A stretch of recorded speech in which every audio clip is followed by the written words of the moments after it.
Alright, sorry, I'm a little late today, so uh, I was a little busy running some home errands.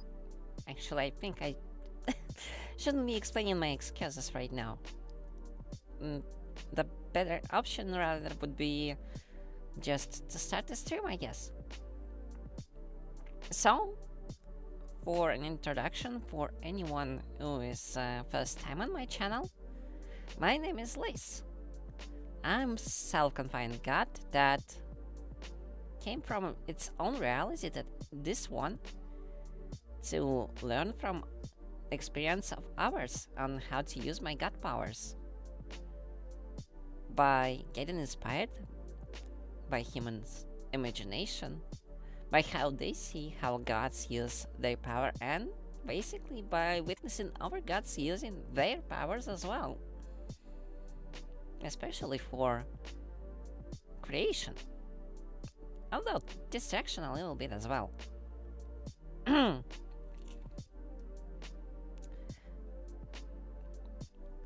That aside, what are you watching right now is a part of book reading streams. That is a part of test streams that I run to collect different analytics to chart my own course as a streamer. And today's stream is potentially,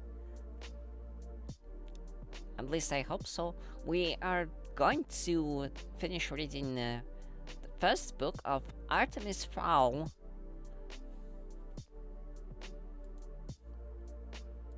by Ewan Colfer. I'm still not sure if I'm spelling that right. I'm sorry, my voice might be a little bit off today. I think I kinda overslept and yeah. I'm gonna try my best to keep my voice in check, but not everything seems right today. Also, if anyone currently present was looking forward for a stream on Thursday, I would like to give my apologies for I wasn't able to stream on that day due to being greatly exhausted by real life matters. Everything I was able to do is put a message on Twitter about it 1 hour before the stream was supposed to go live.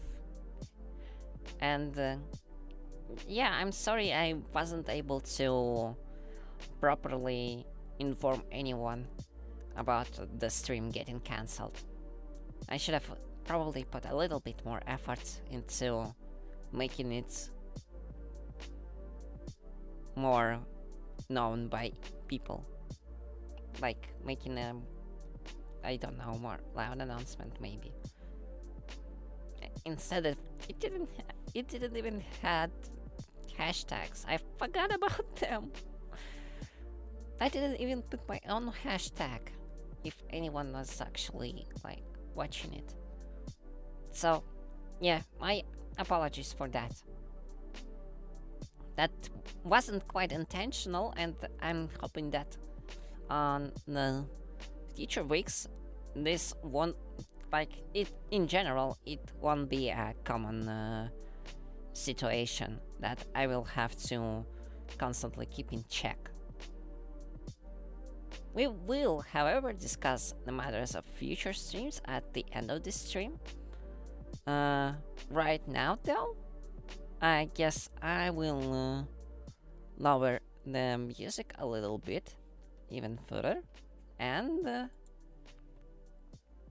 so now I guess we can get to reading the new chapter. Reminder that if you haven't read the book, Artemis Fowl, the very first book, this stream might contain heavy spoilers because we are basically through 2/3 of the book, I guess. On the first stream, we went through chapters from 1 to 3rd, and on the second stream, we went from chapter 4 to chapter 6. And today we are going to cover chapter 7 and hopefully chapters 8 and 9 as well. I'm not sure how sizable they are, but hopefully I will be able to cover them during this stream. Albeit my vocals not feeling too well. But I should be fine. I'm at least not as tired as I used to be just a few days ago. So, if you haven't checked the book before, I heavily suggest that you maybe put the stream on hold and instead visit my YouTube channel and look up the stream recordings from previous weeks.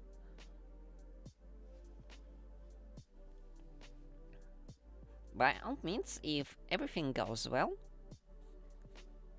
the second stream was well received, or so it seems. So, book reading on Saturdays might become a frequent occurrence. Like, basically, I will be just reading every Saturday instead of trying to play games or something. If not, I might have to return to scheduling this time for gaming again. But I still need to plan what games I have.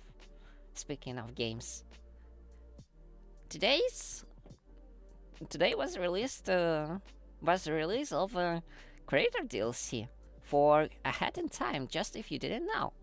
So I imagine there's currently a lot of streamers playing Vanessa's Castle DLC. Vanessa's Curse. Right. Yes, Vanessa's Curse. They're probably playing hide and seek all over the place. And here I am reading a book. Why, you ask? Because I want to read the book. I will play in time. Maybe even stream it. We will see.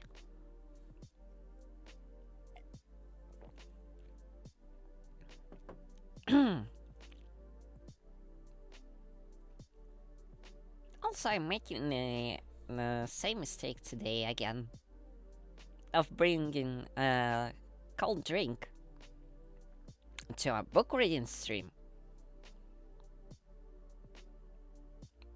I'm not feeling very smart today. Anyways, let's start our read.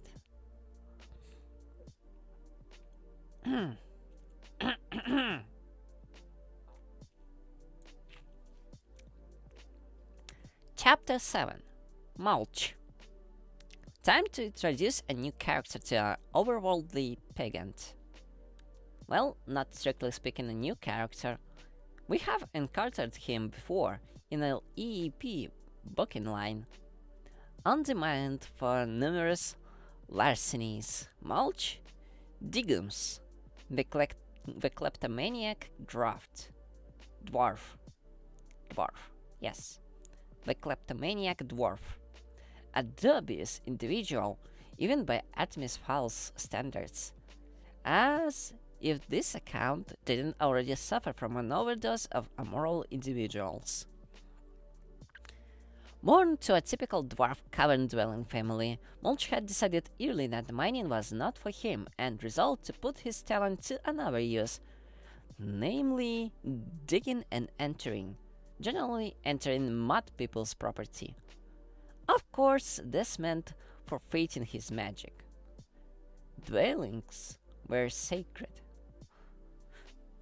If you broke that rule, you had to be prepared to accept consequences. Mulch didn't mind. He didn't care much for magic anyway. There had never been much use for it down in the mines. Things had gone pretty well for a few centuries, and he'd built up quite a lucrative above-ground memorabilia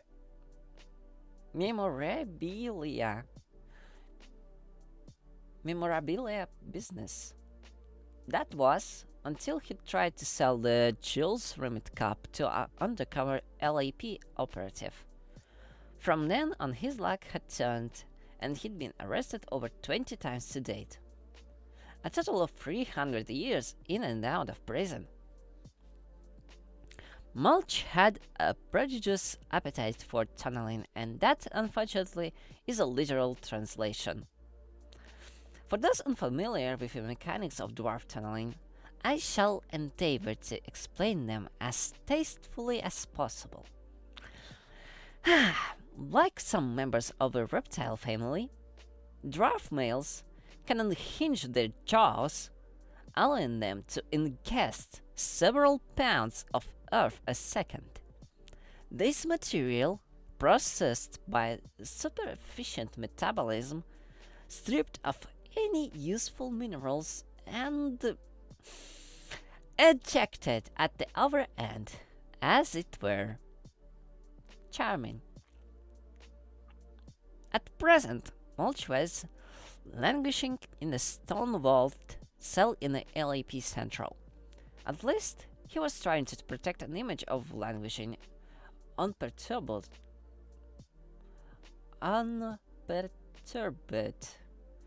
kind of dwarf. Actually, he was quacking in his steel toe-capped boots. The goblin dwarf tough war was flaring up at the moment, and some bright spark LAP elf had seen fit to put him in a cell with a gang of psyched-up goblins. An oversight, perhaps. More likely a spot of revenge for trying to pick his arresting officer's pocket in the booking line. "So, dwarf," sneered a head-hunching goblin, a white-faced fellow covered in tattoos. "How come you don't chew your way out of here?" Mulch rapped on the walls. "Solid rock." The goblin laughed. "So what? Can't be any harder than your dwarf skull." His cronies laughed. So did Mulch. He thought it might be wise. Wrong. "You're laughing at me, dwarf?" Mulch stopped laughing. "With you," he corrected. "I'm laughing with you. That skull joke was pretty funny." The goblin advanced until his slimy nose was a centimeter from Mulch's own. "You patronizing me, dwarf?" Mulch swallowed, calculating. If he unhinged now, he could probably swallow the litter before the others reacted. Still, goblins were murder on the digestion. Very bunny.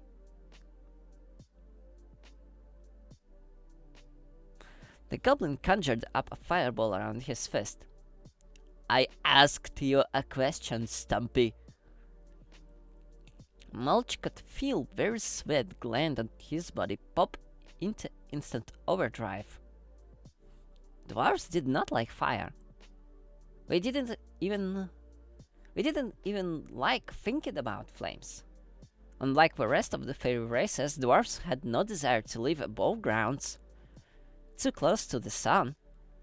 Ironic for someone in the mud people profession liberation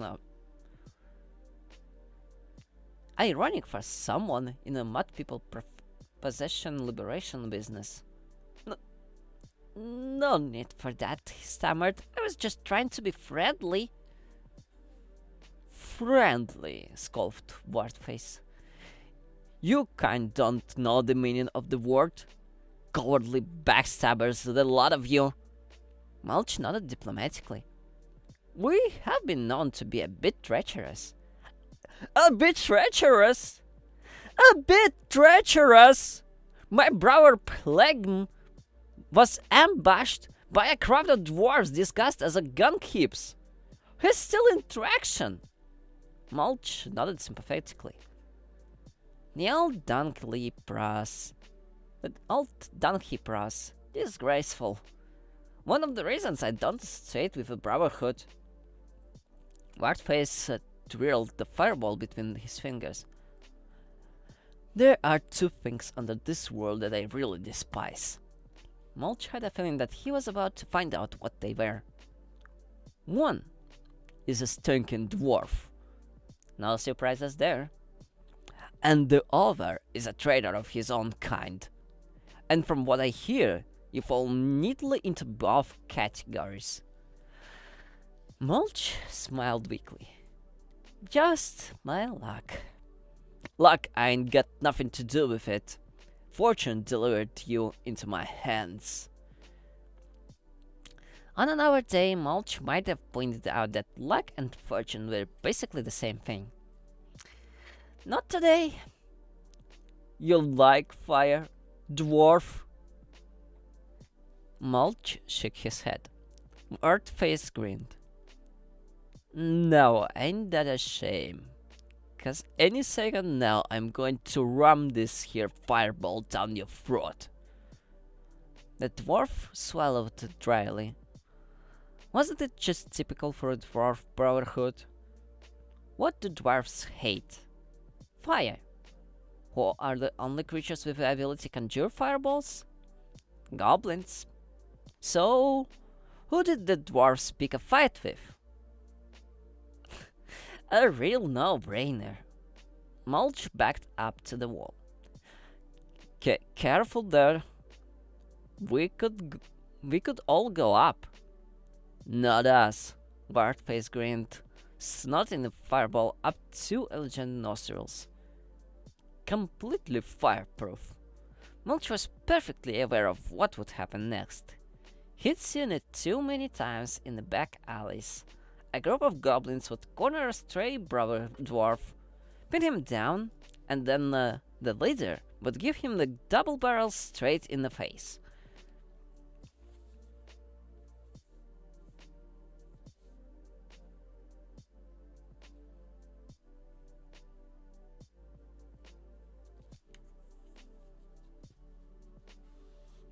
Wartface's nostrils squared as he prepared to vent the inhaled fireball. Mulch quailed. There was only one chance. The goblins had made a basic mistake. They'd forgotten to pin his arms. The goblin drew the breath through his mouth, then closed it. More exhalation pressure for the fire stream. He tilted his head back, pointing his nose at the dwarf, and let fly. Quick as a flash, Mulch jammed his thumbs up Wartface's nostrils. Disgusting, yes, but definitely better than becoming dwarf kebab.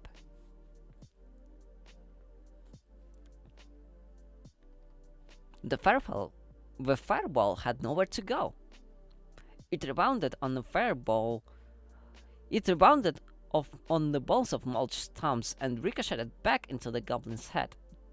The tear ducts provided the path of the least resistance, so the flames compressed into pressurized steam, erupting from below the goblin's eyes. A sea of flames spread across the cell roof. Mulch withdrew his thumbs and, after a quick wipe, tossed them in his mouth, allowing the natural balm in his saliva to begin the healing process. Of course, if he'd still had his magic, he could have just wished the scorched diggest better, but that was the price you paid for a life of crime. Wart face didn't look so good. Smoke was looking from every orifice in his head. Flameproof goblins may be, but the errant fireball had given his tube a good scouring. He swayed like a strand of seaweed, then collapsed face down on the concrete floor. Something crunched. Probably a big goblin nose. The other gang members did not react favorably. Look what he did to the boss! What stinking stump! Let's fry him! Mulch backed up even further. He'd been hoping the remaining goblins would lose their nerve once their leader was out of commission. Apparently not.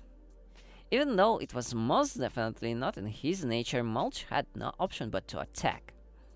He unhitched his staff and leaped forward, clamping his teeth around the foremost goblin's head. Oh, back off! He scuttled around the excursion in his mouth.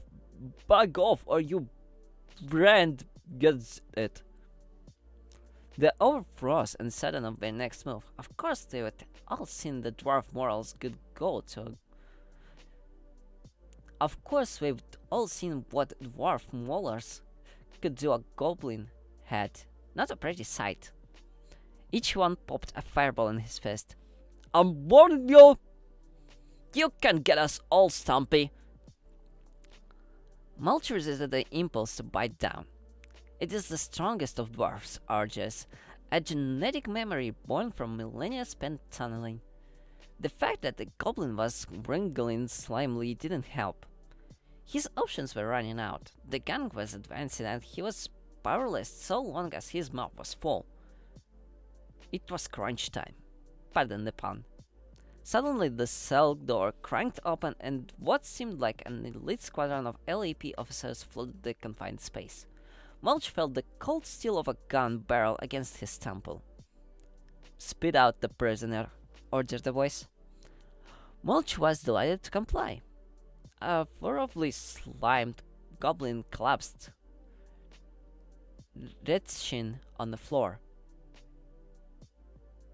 "You goblins, put them out." One by one, the fireballs were extinguished. "That's not my fault," whined Mulch, pointing to a spasming wart face. "He blew himself up." The officer holstered his weapon, drawing out a set of cuffs. "I couldn't care less what you do to each other," he said, spinning Mulch and snapping the cuffs on. "If it was up to me, I would put the whole lot of you in a big room and come back a week later to slice it out. But Commander Roth wants to see you above grounds ASAP." ASAP? Now, if not sooner. Mulch knew Root. The commander was responsible for several of his government hotel visits. If Julius wanted to see him, it probably wasn't for drinks and movie. Now?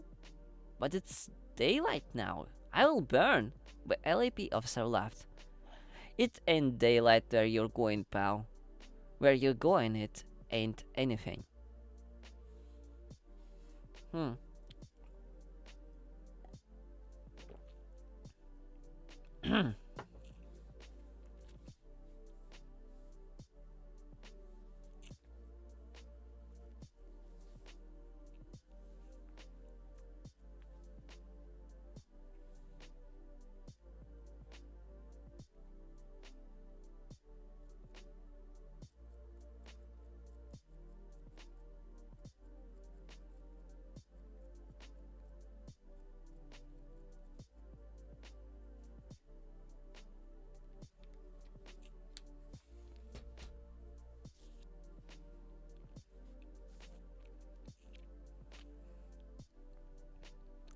Ruth was waiting for the dwarf inside the time-filled portal.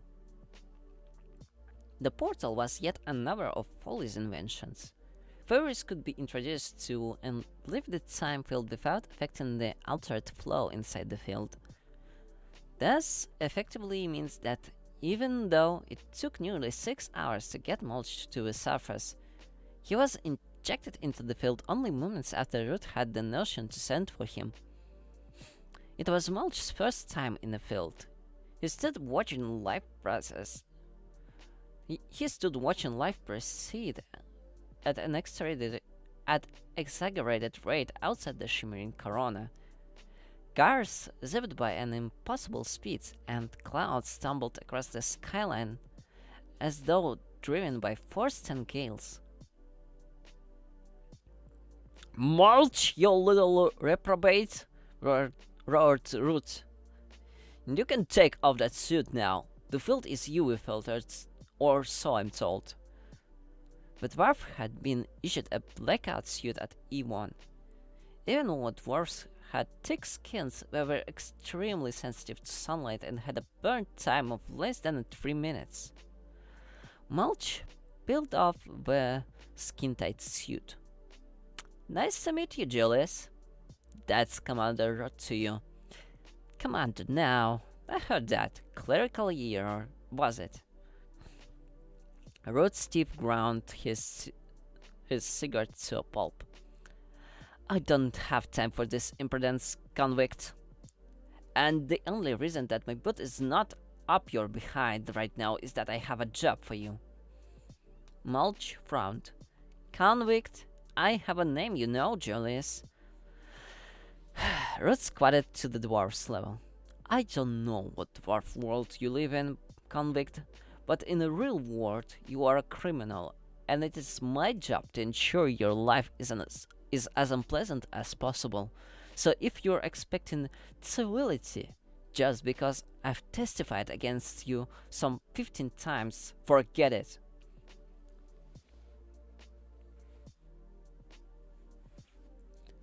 Mulch rubbed his wrist where the handcuffs had left red welts. "Fine, Commander. No need to blow a gasket. I'm not a murderer, you know, just a petty criminal. From what I hear, you nearly made the transformation below in the cells." "Not my fault. They attacked me." Rod screwed a flesh cigar into his mouth. "Fine, whatever. Just follow me and don't steal anything." "Yes, sir, Commander," said Mulch innocently. He didn't need to steal anything else. He'd already palmed Rod's field access card when the commander had made the mistake of leaning over. They crossed the retrieval perimeter to the avenue. "Do you see that manor?" "What manor?" Rod rounded on him. "I don't have time for this, convict. Nearly half my time stop has elapsed. Another few hours and one of my best officers will be blue-rinsed." Mulch shrugged. "None of my concern. I'm just a criminal, remember? And by the way, I know what you want me to do, and the answer is no.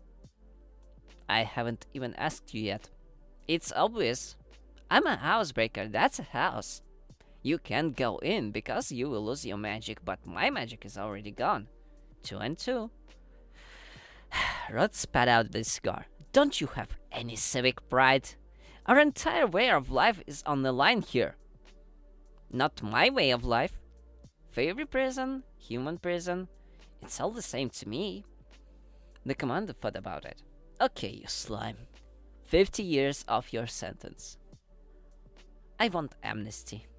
In your dreams, Mulch. Take it or leave it. 75 years is in minimum security. You take it or leave it." Mulch pretended to think. It was all academic, seen as the inherent to escape anyway. "Single cell? Yes, single cell now. Will you do it?" "Very well, Julius. Only because it's you." Foley was searching for a matching iris cam. "Hazel, I think. Or perhaps Tony? You really do have stunning eyes, Mr. Mulch." "Thank you, Foley. My blower always said that they were my most attractive feature." Ruth was pacing the shop floor. "You two do realize we're on a deadline here, don't you?" "Never mind matching the colors. Just give him a camera." Foley plucked the lens from his solution with tweezers. This is not just vanity, Commander. The closer we match, the less interference from the actual eye. Whatever, just get on with it. Foley grabbed Mulch's chin, holding him still. There you are. We're with you all the way. Foley twisted a tiny cylinder into the thick tufts of hair growing from Mulch's ear. Wired for sound now too, in case you need to call for assistance. The dwarf smiled wryly. Forgive me for not swelling with confidence. I find I've always done better on my own. If you can call 17 convictions doing better, chuckled Root. Oh, we have time for jokes now, do we? Root grabbed him by the shoulder. You're right. We don't. Let's go. He dragged Mulch across a grassy edge of a cluster of cherry trees. I want you to tunnel in there and find out how this foul person knows so much about us. Probably some surveillance device. Whatever it is, destroy it. Find Captain Short if possible and see what you can do for her. If she is dead, at least it will clear the way for a biobomb. Mulch squinted across the landscape. I don't like it. What don't you like? The lie of the land. I smell limestone. Solid rock foundation. There might not be a way in. Foley trotted across. I've done a scan. The original structure is based totally on rock, but some of the later extensions stay on a clay.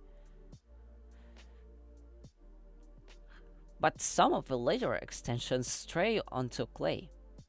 The wine cellar in the south wing appears to have a wooden floor. It should be no problem for someone with a mouth like yours. Mulch decided to take that as a statement of fact rather than an insult. He opened the back flap of his tunneling pants. Right, stand back. Rudd and the surrounding LAP officers rushed to cover, but Foley, who had never actually seen a dwarf tunneling, decided to stay for a peek. Good luck, Mulch. The dwarf unhinged his jaw. Ankle, he mumbled, bending over for lunch. The centaur looked around. There's everyone. He never finished that statement because a blob of recently swallowed and even more recently recycled limestone whacked him in the face. By the time he had cleared his eyes, Mulch had disappeared down a vibrating hole, and there was the sound of hearty laughter shaking the cherry trees. Mulch followed a loamy vein through a volcanic fold in the rock. Nice consistency, not too many loose stones, plenty of insect life too. Vital for strong, healthy teeth, a dwarf's most important attribute.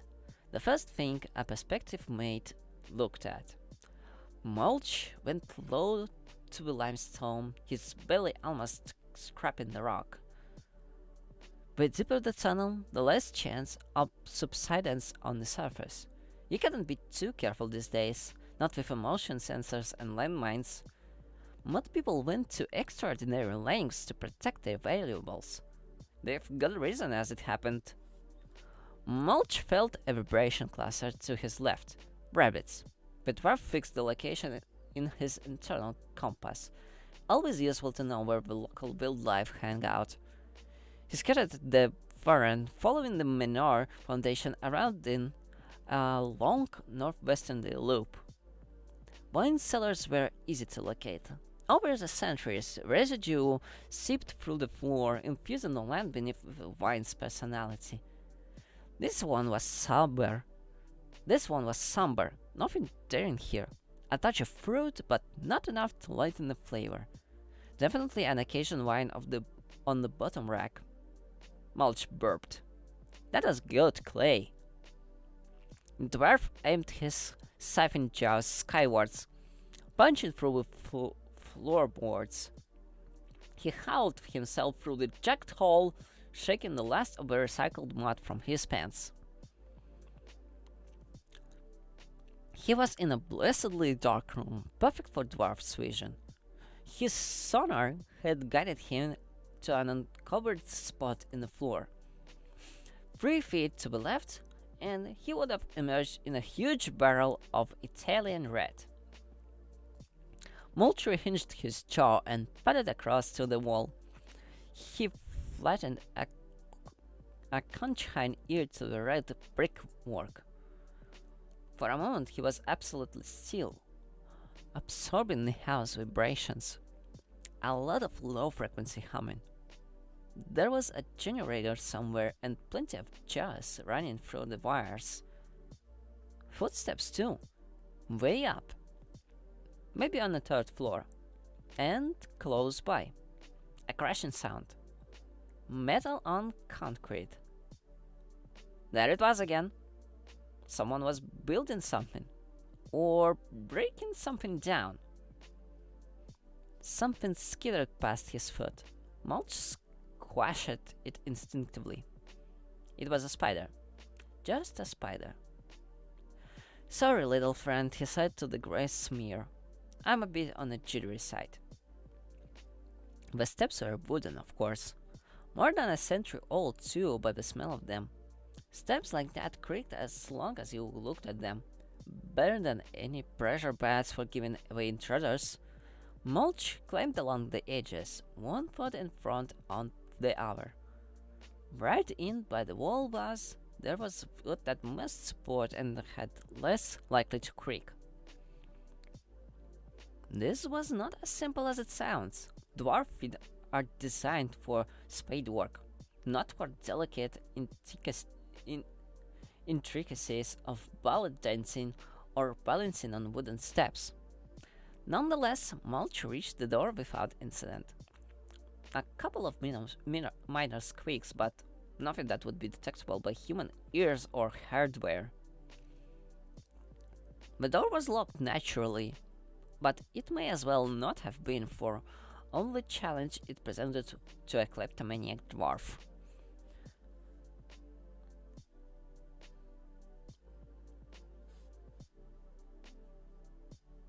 Mulch reached into his beard, plucking out a sturdy hair.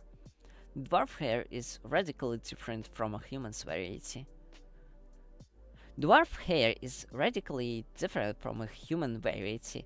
Mulch beard and head hair were actually a matrix of antennae that helped him to navigate and avoid danger below ground. Once removed from its paw, the hair immediately stiffened in rapid rigor mortis. Mulch twisted the end of the second before it became completely rigid. A perfect pick. One quick jiggle and the lock yielded. Only two tumblers. Terrible security. Typical of humans, we never expected an attack from below. Mulch stepped on to a parquet corridor. The whole place smelled of money. He could make a fortune here if only he had the time. There were cameras just below the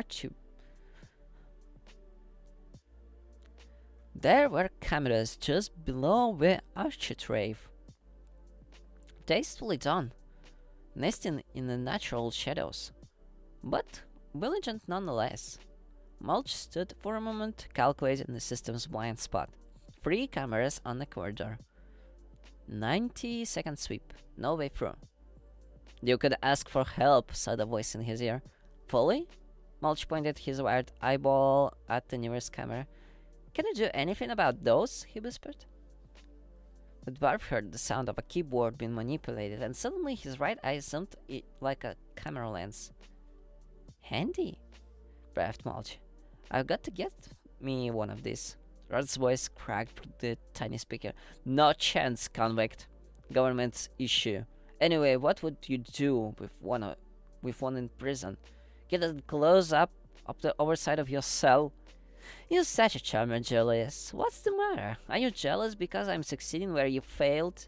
Ruth foul swearing was drowned out by Foley. Okay, I've got it. Simple video network, not even digital. I'm going to broadcast a loop of the last 10 seconds to every camera through our dishes. That should give you a few minutes. Mulch shoved uncomfortably. How long will that take? I'm a bit exposed here, you know. It's already started, replied fully. So get moving. Are you sure? Of course I'm sure. Elementary electronics. I've been messing with human surveillance since kindergarten. You will just have to trust me. I would rather trust a bunch of humans not to hurt a species to extension that trusts an LAP consultant, thought Mulch. But aloud he said, okay, I'm away, over and out. He sneaked down the hall. Even his hands were sneaky, patting the air as if he could somehow make himself lighter. Whatever that centaur did must have worked, because there were no agitated mud people racing down the stairs, waving primitive gunpowder weapons. Stairs. Ah, stairs. Mulch had a thing for stairs. They were like Predek shafts. He found that inevitably the best booty lay at their summit.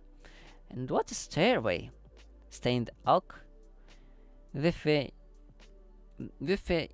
intricate carving generally associated with either the 18th century or the obscurity rich. Mulch rubbed his finger along the ornate banister. In this case, probably both. Still, no time to moon about. Stairways did not tend to remain deserted for long, especially during the sight. Who could tell how many bloodthirsty troopers waited behind each door, eager for a fairy-head to add to the stuffed trophy wall? Mulch climbed carefully, taking nothing for granted. Even solid oak creaked. He stuck to the borders, avoiding the carpet inlay. The dwarf knew from conviction number 8 how easy it was to conceal a pressure pad beneath a deep shag of some antique weave. He reached the landing with his head still attached to his shoulders, but there was another problem quite literally brewing. Dwarf's digestion, due to its accelerated rate, can be quite explosive. The loosely packed soil on the Fowl's estate was very well aerated, and a lot of that air had entered Mulch's tubes, along with the soil and minerals. Now the air wanted to get out. Dwarf etiquette dictated that gas be passed while still in the tunnel, but Mulch didn't have time for manners. Now he regretted not taking a moment to get rid of the gas while he was in the cellar. The problem with dwarf gas was that it couldn't go up, only down. Imagine, if you will, the catastrophic effect of burping while digesting a mouthful of clay. Total system backup. Not a pretty sight. Thus, dwarf anatomy ensured that all gas was passed below, actually aiding in the expulsion of unwanted clay. Mulch wrapped his arms around his stomach. He would better get out of the open. A blowout of the landing like this could take out the windows. He shuffled along the corridor, skipping through the first doorway he encountered. More cameras. Quite a lot of them, in fact. Mulch studied them as a sweep. Four were surveying the general floor space, but another three were fixed. Foley, you there? Whispered the dwarf. No, the typical sarcastic reply. I have much better things to do than worry about the collapse of civilization as we know it. Yes, thank you. Don't let my life being in danger interrupt your merriment. I will try not to. I have a challenge for you. Foley was instantly interested. Really? Go on. Mulch pointed the gaze at the recessed cameras, half hidden in the swirling arcuate.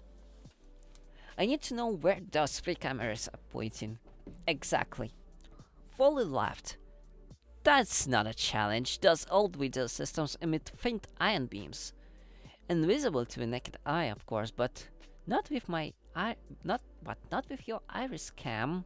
The hardware in Mulch's eyes flickered and sparked. Ow! Sorry. Small charge. You could have warned me. I'll give you a big kiss later, you baby. I thought dwarves were tough. We are tough. I will show you just how tough when I get back. Ruth's voice interrupted the posturing. You won't be showing anyone anything, convict, except perhaps where the toilet is in your cell. Now, what do you see? Mulch looked at the room again through his insensitive eye. Each camera was emitting a faint beam, like the last evening sun rays. The rays pulled on a portrait of Artemis Fowl Sr. Not behind the picture. Oh, please. Mulch placed his ear against the picture's glass. Nothing electrical. Not alarmed then. Just to be sure, he sniffed the frame's edge. No plastic or copper. Wood, steel, and glass. Some lid in the paint. He curled a nail behind the frame and pulled. The picture came away smoothly, hinged on the side, and behind it, a safe. It's a safe, said Polly. I know that, you idiot. I'm trying to concentrate here. If you want to help, tell me the combination. No problem. Oh, by the way, there's another little shock coming. Maybe the big baby would like to suck his thumb for comfort. Folly, I'm going to... Ow! There. That's the X-ray on. Mulch squinted at the safe. It was incredible. He could see right into the works. Tumblers and catches stood out in a shadowy relief. He blew on his hairy fingers and twisted the combination dial. In seconds, the safe lay open before him. Oh, he said, disappointed. What is it? Nothing. Just human currency, nothing of value. Leave it, ordered Ruth. Try another room, get going. Mulch nodded. Another room. Before his time ran out. But something was niggling at him. If this guy was so clever, why did he put the safe behind a painting? Such a cliché. Totally against form. No. Something wasn't right here. We were being duped somehow. Mulch closed the safe, swinging the portrait back into position. It swung smoothly, weightless on the hinges. Weightless. He slung the big picture out again, and back in. Convict? What are you doing? Shut up, Jollius. I mean, quite a moment, Commander. Mulch squinted at the frame's profile. A bit thicker than normal. Quite a big thicker. Even taking the box frame into account. 2 inches. He ran a nail down the heavy cartridge, baking it, stripping it away to reveal another safe. A small one. Custom made, obviously. Folly, I can see through this. Lead lined. You're on your own, vulgar boy. Do what you do best. Typical, muttered Mulch, fluttering his ears on the cold steel. He twirled the dial experimentally. Nice action. The clicks were muted by the lid. He would have to concentrate. The upside was that something this thin could have only 3 tumblers at the most. Mulch held his breath and twisted the dial 1 cog at a time. To the normal ear, even with amplification, the clicks would have seemed uniform. But to Mulch, each cog had a distinctive signature and then a wretched cough. It was so loud as to be deafening. 1, he breathed. Hurry up, convict, your time is running out. You interrupted to tell me that? I can see how you made that, Commander, Jollius. Convict, I'm going to... But it was no use. Mulch had removed his earpiece, slipping it into his pocket. Now he could devote his full attention to the task at hand. 2. There was noise outside. In the hall, someone was coming. About the size of an elephant by the sound of it. No doubt that was the man mountain that had made mincemeat at the retrieval squad. Mulch blinked, a bed of sweat from his eye. Concentrate. Concentrate. The cock clicked by, millimeter by millimeter. Nothing was catching. The floor seemed to be hopping gently, though he could be imagining it. Click, click. Come on, come on! His fingers were slick with preservation, the tiles slipping between them. Mulch wiped them on his jerkin. No, baby, come on, talk to me. Click. Trunk. Yes! Mulch listed the handle. Nothing. Still an excursion. He ran fingertip over the metal face. There! A small irregularity. A micro keyhole. Too small for your average lockpick. Time for a little trick he'd learned in prison. Quickly though, his stomach was bubbling like stew in the oven and the footsteps were getting closer.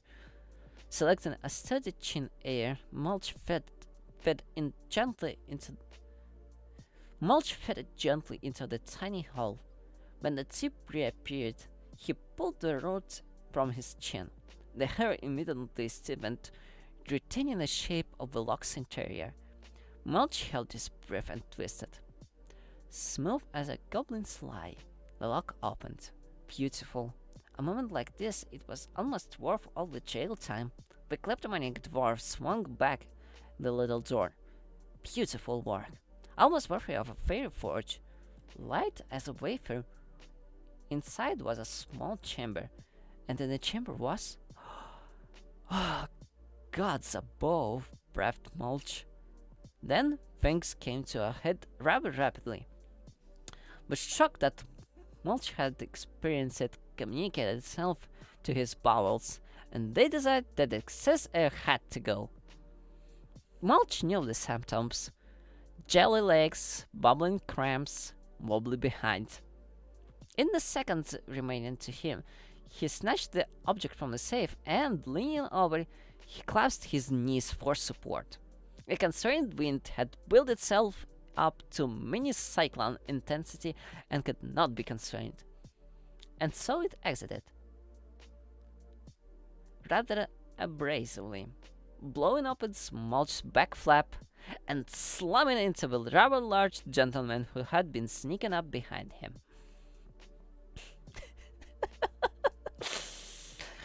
Oh my.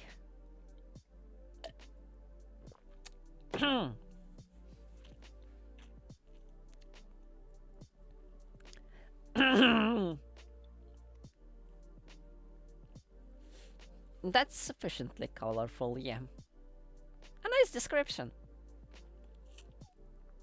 Artemis was glued to the monitors. This was the time when the things traditionally went wrong for kidnappers, the third quarter of operation. Having been successful thus far, the abductors tended to relax, light up a few cigarettes, get chatty with their hostages. Next thing they knew, they were flat on their faces with a dozen guns pointed at the backs of their heads. Not Artemis Fowl. He didn't make mistakes. Now that the fairies were reviewing the tapes of their first negotiation sessions, searching for anything that would give them a way in. Well, it was there, all right. All we had to do was look, buried just deep enough to make it look accidental. It was possible that Commander Root would try another ruse. He was a wily one, no doubt about it. One who would not take kindly to being bested by a child. He would be watching. The mere thought of Root gave Artemis the shivers. He decided to check in again. He inspected the monitors. Juliet was still in the kitchen, scrubbing at the sink, washing the vegetables. Captain Short was on her bunk, quiet as a grave. No more bed banging. Perhaps he had been wrong about her. Perhaps there was no plan. Butler stood at this point outside Holly's cell. Odd. He should have been on his rounds by now. Artemis grabbed a walkie-talkie. Butler, Roger Base, receiving. Shouldn't you be on your rounds? There was a pause. I am Artemis, patrolling the main landing. Coming up to the safe room. I'm waving at you right now. Artemis glanced at their landing cameras. Deserted. From every angle, definitely not waving manservant. He studied the monitors, counting under his breath. There. Every 10 seconds, a slight jump on every screen. A loop! He cried, jumping into his chair. They're feeding us a loop! Over the speaker, he could hear Butter's pace quickening to a run. The safe room! Artemis' stomach dropped into a queasy hell. Duped! He, Artemis Fowl, had been duped even though he'd known it was coming. Inconceivable! It was arrogance that had done it. His own blinding arrogance, and now the entire plan could collapse around his ears. He switched the walkie-talkie to Joliet's band. It was a pity now that he'd taken the house intercom offline, but it didn't operate on a security fan could see. Juliet, receiving. Where are you right now? In the kitchen. Raking my nails on this grater. Leave it, Juliet. Check on the prisoner. But Artemis, the carrot sticks will dry out. Leave it, Juliet, shouted Artemis. Drop everything and check on the prisoner. Juliet obediently dropped everything, including the walkie-talkie. She would sulk for days now. Never mind. There was no time for worry about a teenage girl's breast ego. He had more important matters to tend to. Artemis pressed the master switch on the computerized surveillance system. His only chance of purging the loop was a complete reboot. After several antagonizing moments of screen snow, the monitors jumped and settled. Things were not as they had seemed only seconds before. Wait, what did I come to? Well, I am reading a book. I guess it should be saying that in the stream title. But yeah, today's book is Artemis Fowl, and we currently at chapter 7. So that's what you came to. Also, welcome. Yeah, might seem a little bit unusual of like instead of casual chatting for someone to read a book, or for I guess for a Vtuber to read a book instead of streaming a game. I don't know. I'm a little new to this. But well, if you feel like sticking in, like staying for a stream, it's okay for me. All good. Well, thank you. So yeah, if you're interested to listen and don't mind the fact that it's like we're getting pretty close to the end of the story, then yeah, I would be happy to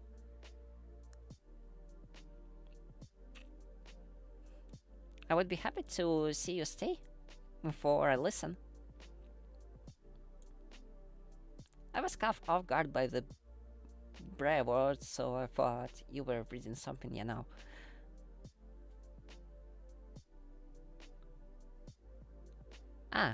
Well, to be honest, I actually know this book, but first of all, I haven't read it in English. Oh, thanks for following. Also, yay! The notifications still work. I was worried if they weren't. I set up them recently and not sure how consistent they are and if, like, I might do something. I'm just keeping you calm. Okay. Alright,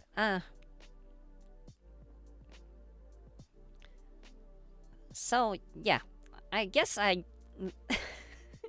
I'm sorry, you caught me a little bit off guard there. So, if you don't mind, I will continue reading. I just need to find where I stopped.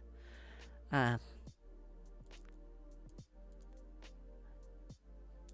here it is.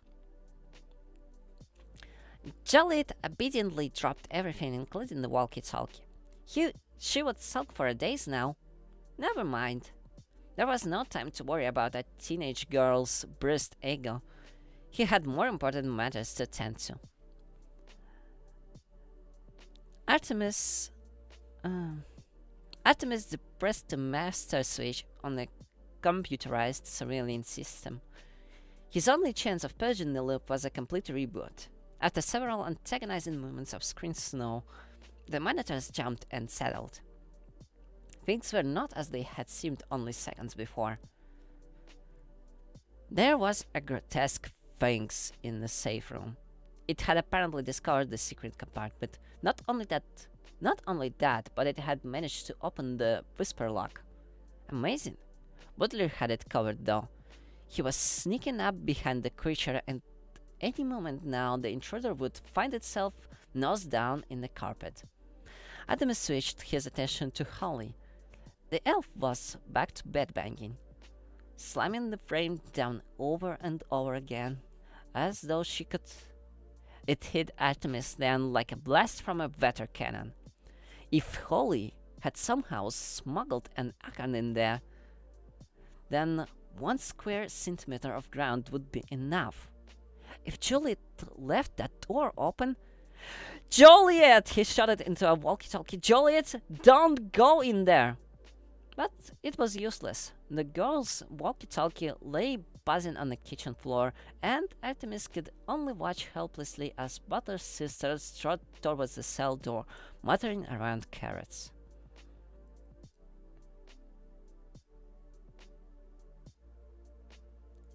Just read your About Me section, so Lyss is a god. Give me your blessing for my gacha games, please. Oh, I wish I would. I wish I would give you, but I've kind of been spending my own blessing as of late. I will be honest, I'm also playing a little bit of gacha, so I do understand the pain. But while it might not be in my powers exactly, I do wish you have good rolls. Well, not exactly Genshin. It's not well known to overseas, but I'm actually playing Girls Frontline games. They are also gacha, and in recent times, in China, they had the most of the recent releases. Yeah, that one. So I'm basically playing Project Neural Cloud. I've seen beta, I've been in closed beta, and currently I'm enjoying the few months of release they had under the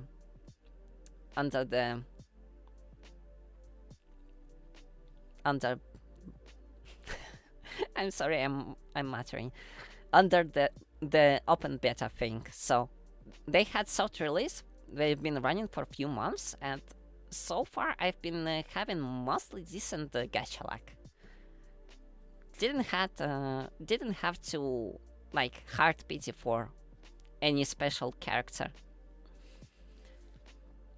But well, I wish you to have good rolls and a soft pity for a character you want. That's your god powers growing. Well, maybe, I guess, I suppose so. To be honest, they were very generous with rolls at the start, and the subscription stuff is actually pretty helpful. I haven't run of roll currency even once so far, albeit spending like only $10 a month for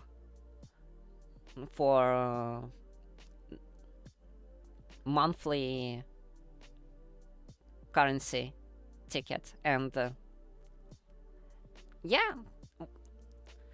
Well, at release they had a login event where they gave up a lot of free roll tickets.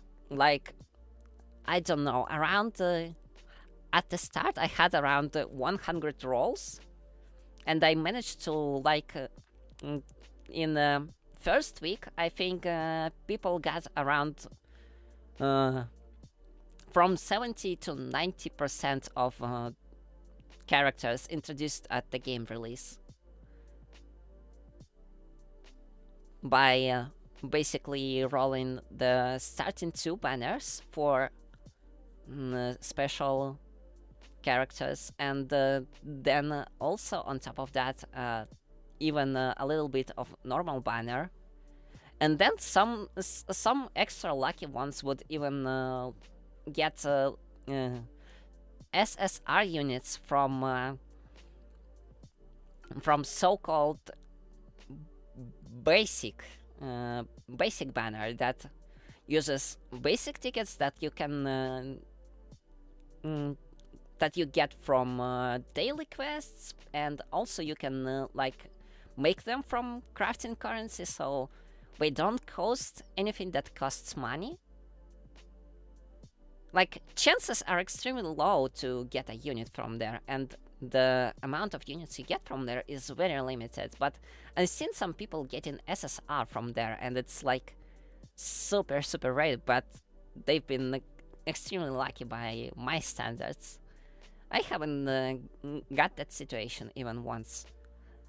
At best, I would get super rare units sometimes, but as it happens, I currently don't have only one SSR unit. It's kinda sad, but I'm like not too sad, because it's still not the unit that I would necessarily use on a daily basis. I already have a team of units set up for normal gameplay, so I'm not really suffering from it. But every unit has uses, especially on gacha. Yeah, that's fair. That's fair. Every single one is quite unique. The one unit I don't have, however, is a melee unit.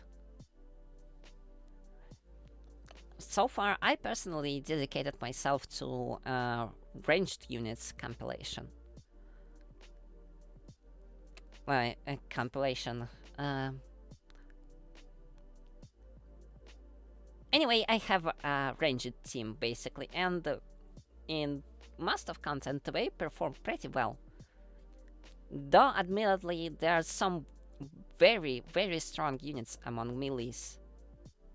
I'm mainly playing Epic 7 right now, but it used to play a lot of Genshin in the past months. I just grew tired of it. Well, I'm familiar with Genshin, so yeah, I kinda know the feel. I've played through 1.0 early on, but I guess I managed to burn myself a little bit too quick. And yeah, I didn't like the gacha there. It didn't feel as generous.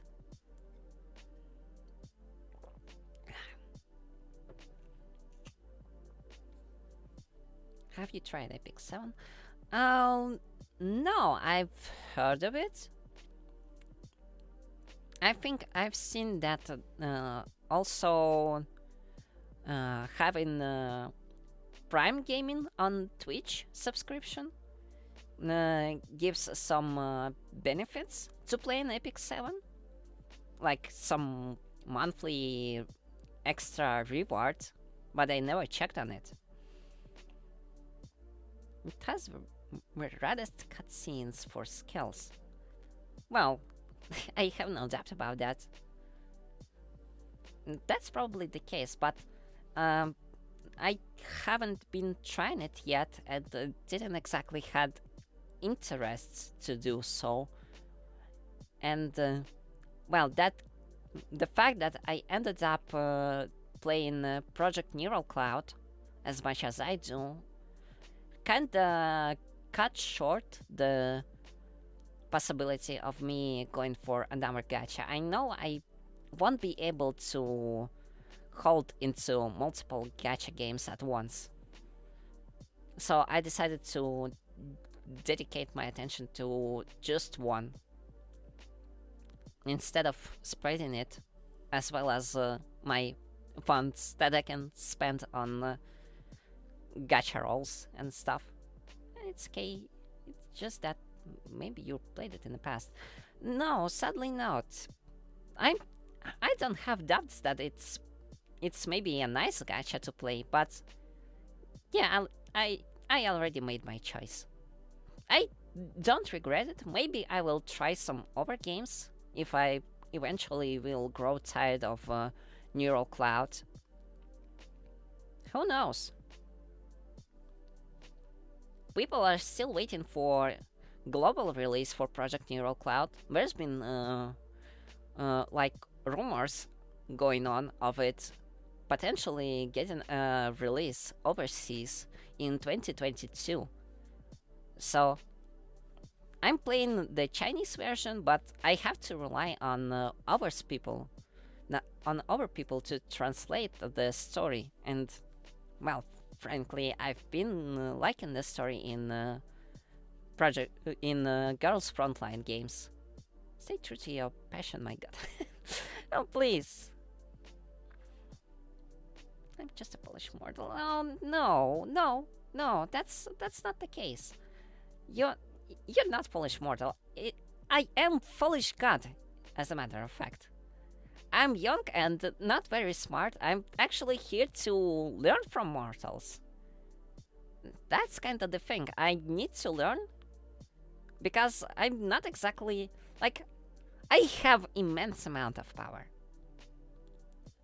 My parents are immensely powerful. You're trying to flatter me. Stop.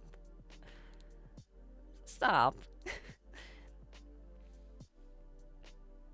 God Lyss is best god. I can't compete with Kali, for example. There's probably other gods in the Vtuber community that I'm not aware of that... Oh no, I have a believer. I'm not sure if it's good or bad.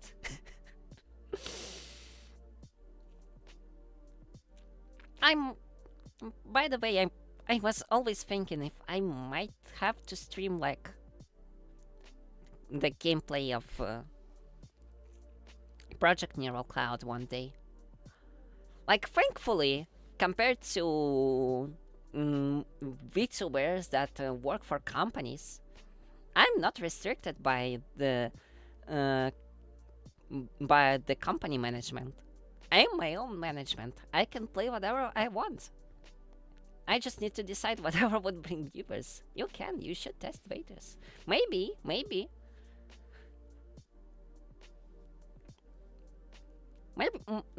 I will try to play a little bit of it. I just need to decide then. Thank you! Thank you for your support. That's actually the first time someone told me that. I'm, like, still very new to everything. So, obviously I don't have too many supporters, followers. Just a few people here and there that, well, I know. And I appreciate every little bit of support on this way. I hope to eventually grow stronger one day and make everyone who supported me early on proud of my success. Because I understand that I won't be able to make it all the way up on my own. So, thank you very much.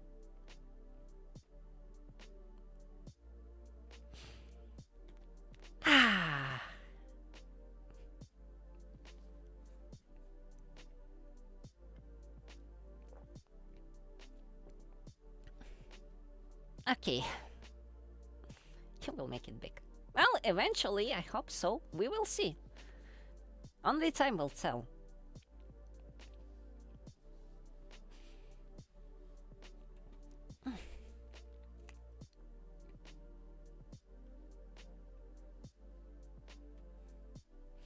Anyways, Don't forget about me when you're in Hollow Stars, okay? Introduce me to Gura.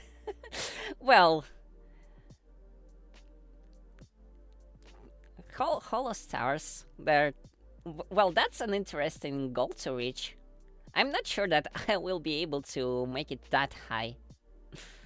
But if we do, I guess I will write your name down to never forget. Yeah, you. I will never know. You will never know. No one will ever know. Not even Gora will ever know.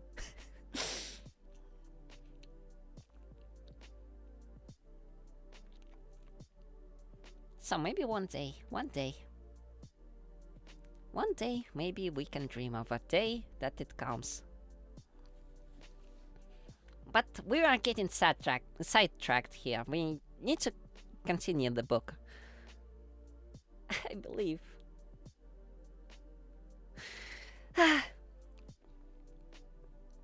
I want to believe as well, but it's not easy to compete with our gods. Just so you know. And besides, there's some rules I have to abide. I have no right to overthrow the native gods of the reality I'm visiting as a guest. That would be like really bad manners for me being a guest. Like overthrowing an owner of a house. That would be really bad. I don't want to do that. But that doesn't mean that I don't have to strive for success. Anyways, let's continue reading. There's still like a lot to the chapter. Hey, IRL are kind of meh.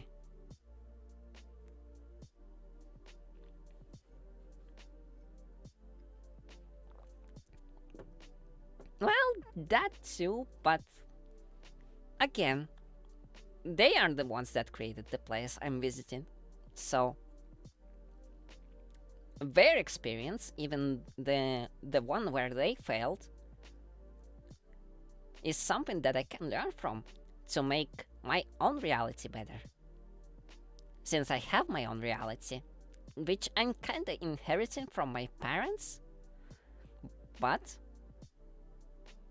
I still can improve it. I just need to learn how.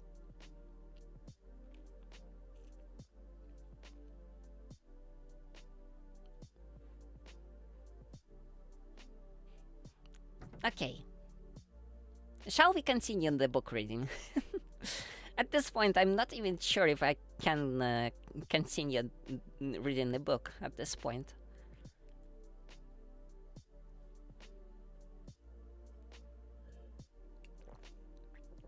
To be fair, I'm actually really enjoying talking with you. Yeah, conversations are fun. It's always nice to interact with someone. And it's not always comes a chance to actually come with a good interaction. Sometimes people just come and go, and sometimes people stick and you get a chance to chat with them about what they like, about what you like. A nice conversation is nice. Even if it sounds a little bit redundant.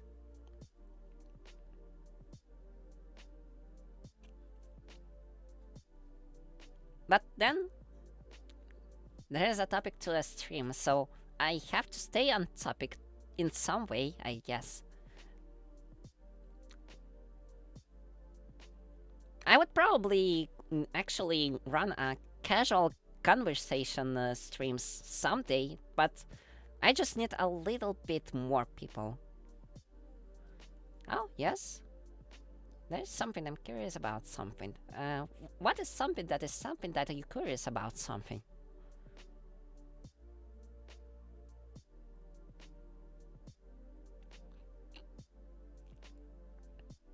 If there's something that I can... Who is your Oshi? What's Oshi? Give me a second, that's a new term for me. Oshi. Oshi.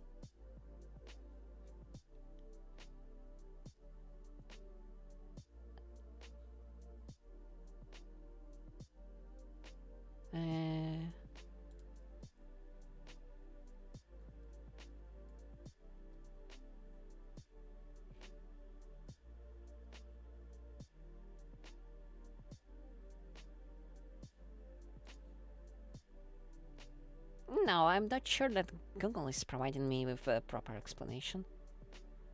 Oh, favorite VTuber idol. Ah, That's a little bit of a hard one.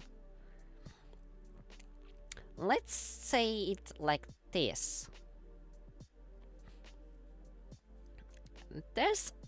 I've seen a lot of VTubers just by like watching on YouTube, and in part that's what inspired me, their success, to get into streaming as well, in all honesty. And picking favorites is a little bit hard because there's a little bit of many VTubers that got me into thinking and feeling about this whole thing. Like, just on top of my head, I would say that I really like Ina art style. I like Gura, just being able to casually fool around. I really enjoy Calliope attitude, how strong she is, like that charisma she has. It's just something incredible. And then I also really aspired Juniper, for she is like on her own, and yeah, her rapping skills, straight fire. Have you heard? Oh, you probably heard her singing Rap God. She really did that well.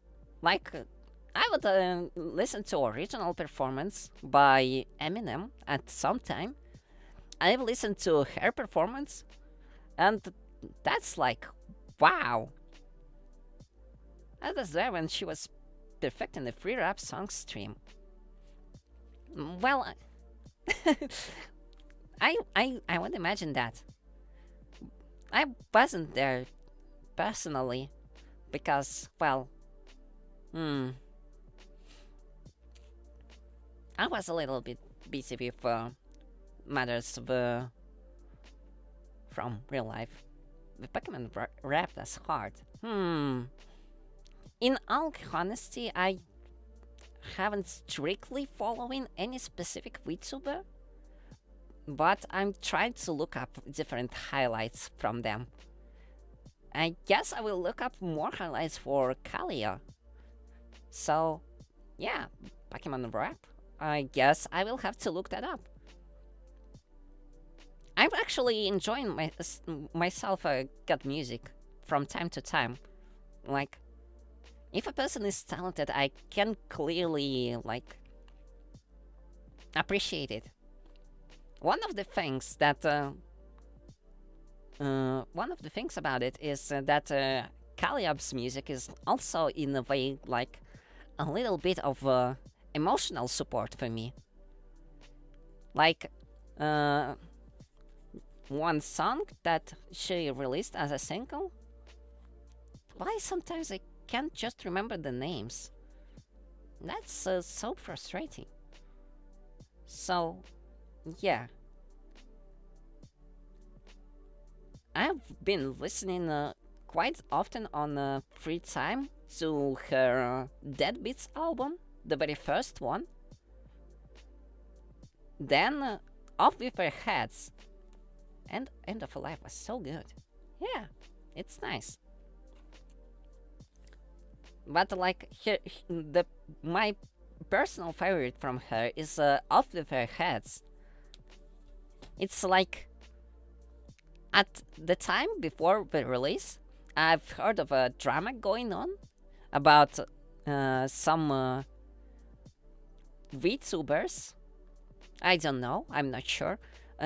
Constantly complaining about the fact that, oh, talentless Calliope getting a lot of views because she is supported by a big company. Have you watched how many people actually following that big company Twitters compared to her own. And she was like, when she was asked on a stream, what's your what's the way to get success as a content creator? And she responded like simply just start creating content. Don't tweet about planning to create it or like just the thoughts. Start creating stuff and stream and do content, interact with people, engage, and you and as you will start making content, you will also start growing. Hololive started small as well. Niji Sanji was way more popular when Kaliyap more exhibited. Well, that's basically the entire case with EN English branch of Hololive, I suppose. They were the very first that like aiming to go internationally. Let's be honest, Gurai had a really explosive start with Hololive. She like literally one of the biggest successes probably, and her subscribers count on YouTube is a really crazy number right now. She's probably the one of the probably biggest one among the entirety of Hololive EN first generation, and beating her success for anyone would be pretty hard. Niji Sanji practically copied Hololive when they released EN as well. Well, aside from Niji Sanji, there's also our Vtuber companies, and I didn't expect that Vtuber is big overseas. Yeah, well, I guess no one did, and they chose the proper time to start it.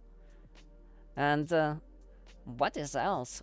Like, let's be honest, no one expected that AI VTuber to actually go viral, probably. Vshoujo is booming right now. Well, Vshoujo... Wait, is it that one... Vshoujo is the company the Melody VTuber is on, right? Nianas, Iron Mouse, and Melody, yeah. Well, yeah, I can kind of understand why. The kind of content they produce isn't exactly my cup of tea, to be honest. But I can understand why it's appealing to viewers. And in all honest, the fact that they are able to deliver this content is quite respectable. Even if it's not to my liking, they have an audience, the target audience for them, and that's, yeah, they're more raw with their content. And, well, their content is also, well, what highlights I've seen that their own content is also something special to say the least. Like, not necessarily appropriate for all kinds of audience, which is, to be honest, not something I'm personally aiming for. So, yeah, I'm not going to follow in their footsteps, that's for sure, but that doesn't stop me from appreciating them. They're making content. They're making it in a way that entertains the audience, and that means they have skills, they have knowledge to do it, and for this alone, they should be appreciated. Do you like playing story-driven games? Well, actually, as a matter of fact, I really do enjoy a good story in the game. Like, how to explain this? Sometimes I'm okay with a simple story, sometimes I'm okay with a complicated story with multiple endings. I'm uh, I'm liking a good balance between action and a good storytelling. Like even the simplest of story can be delivered well, and you you can get interest to revisit the game. Have you tried D&D? D&D as in Dungeons and Dragons? The role-playing game? Tabletop role-playing game? Oh, no, I sadly didn't. The idea is interesting, but mm, I never had a chance to join a group at least for a single session. Well, it's been a time that I've played something similar, but back then I wasn't very good with communication. Yeah, actually, it really sounds fun. I imagine that like Dungeons and Dragons isn't really a game in itself; it's a rule set, and then the people that the dungeon masters, the game masters, they use that rule set to create an entire universe of their own, even if it's really really small or like limited to a small room, to say like a dungeon.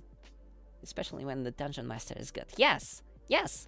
Then the dungeon master is good. They are good at telling the story, like explaining what happens, and everything goes like a crazy adventure. And it's not only interesting to watch it unfold, but also it's interesting to be a part of it.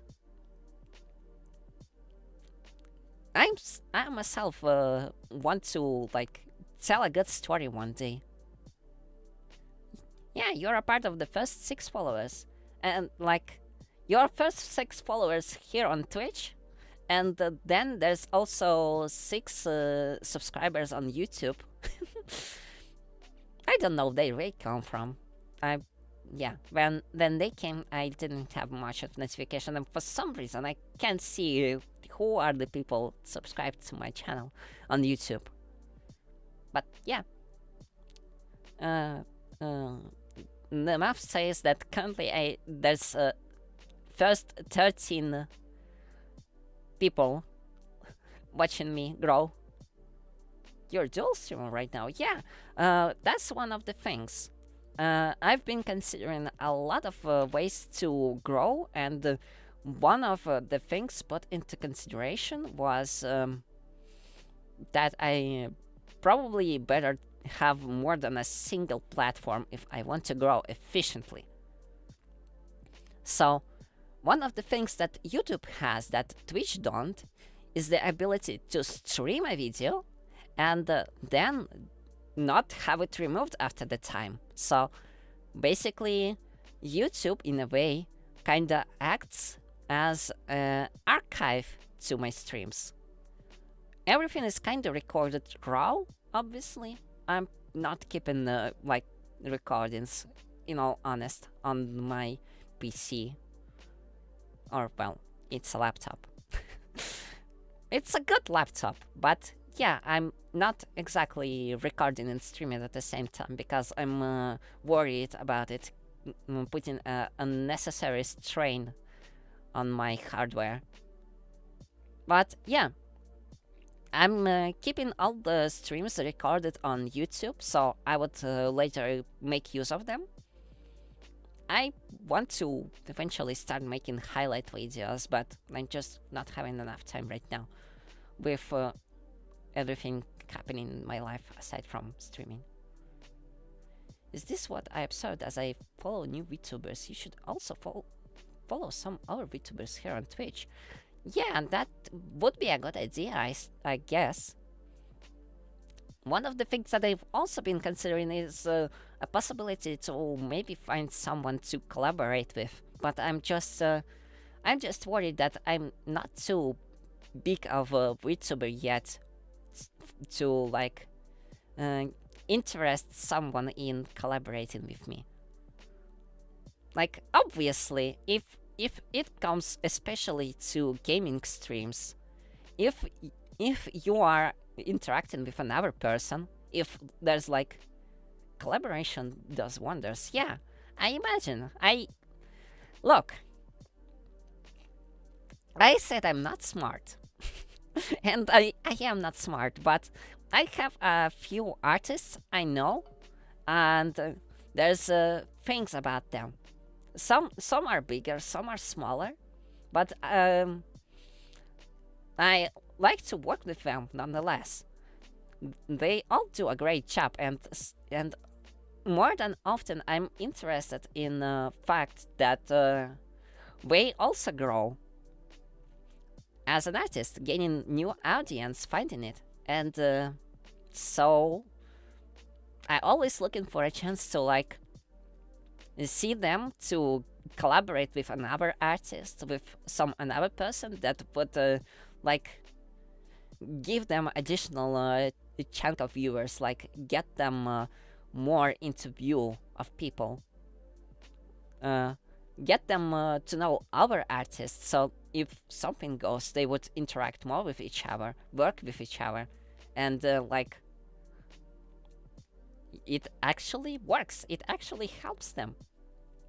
Like if one artist drops something for another artist, it quite often can pay off. Aside from like commission fees. Aside from commission fees, they can basically expand the audience based on the followers of the other artists and vice versa. And that's always nice to see. And if all goes well, if artists even have like a common interest, they may even become friends, and that would become and grow into something bigger. So, yeah, I would gladly to collab.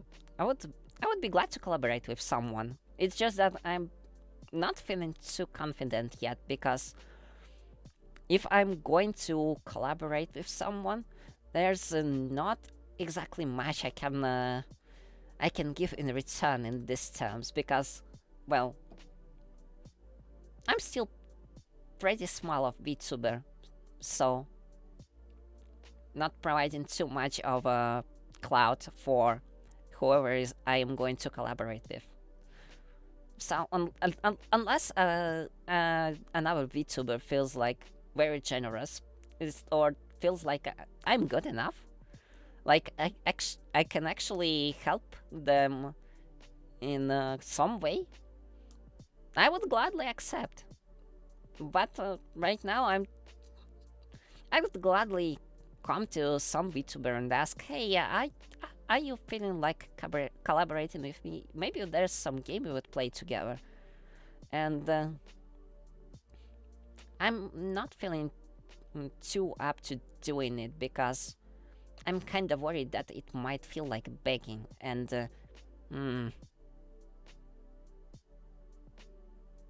don't depreciate myself. Well, I'm trying to not depreciate myself, but I still like, it's a fact, I'm still very new. It's been only a month since I've been streaming, since I started this entire revenue of streaming, and there's still a lot I don't know, and still a lot of experience I need to gain. So there's that. I'm kind of worried about it, but it just lingers. I understand that I need to overcome this, maybe, and get a little bit maybe more aggressive about getting out in the world, because it's almost hard at first. It's always hard at first, especially if it's something absolutely new to yourself. It's almost always, yes. Well, it's like with everything new. It's always hard to start drawing, it's always hard to start writing, which is, writing is the one thing that I really aspire to do one day. That maybe one day, instead of reading books written by others, I will be able to read my own stories to my audience one day, and they will be interested to listen to it. That's one of my goals for the future. But yeah, I still need to like gain at least some momentum as a streamer, and I'm not feeling that I'm just there yet. So, are you more of a art focused or music focused? Um.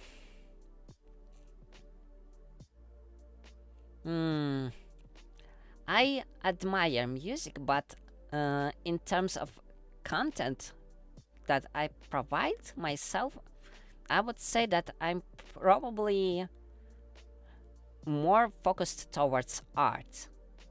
I'm while producing music at one point interested me. I'm just yeah, should solidify your content identity first. I feel that it's the right step to make. Yeah, I'm trying to lean more towards the storytelling, and then also mix in some god games. I'm guessing. Like, I'm still not exactly completely sure about what games would be best to stream for me. I'm just like testing the waters for now, which is the whole idea of Take Flight Test Stream Series, as I call it. But yeah, I'm not making music, sadly. What music can be faintly heard on background for me right now is actually music by DM Dokuro. It's called Glass Structure Purple. It's not one of his most famous songs, but, well, maybe you heard of him. He made some really nice Undertale mixes in the past, and then also became quite famous for making music for Terraria mod. You should maybe wait for an interesting game to be released and hop on in immediately. That works as well, probably. Well, to be honest, I'm actually waiting for few games to be released on PC. The one game is Final Fantasy VII Remake. I know the original game, Final Fantasy VII, from an old times. I've seen it being released on a console, and I really enjoyed the story back then. There is a remake already? Yeah, there's like, for more than a year, there was a remake on consoles. No, I mean Final Fantasy Remake, the first part, the one that, yeah, the one that was simply released on the consoles, and PC version. Let me try not to lie to you. There was some leaks and rumors about Final Fantasy VII Remake from consoles being released on PC. Leaks indicate that it will be Epic Games Store exclusive, and the game is likely to be released in 2022. Or at least that's what I heard. It's not yet.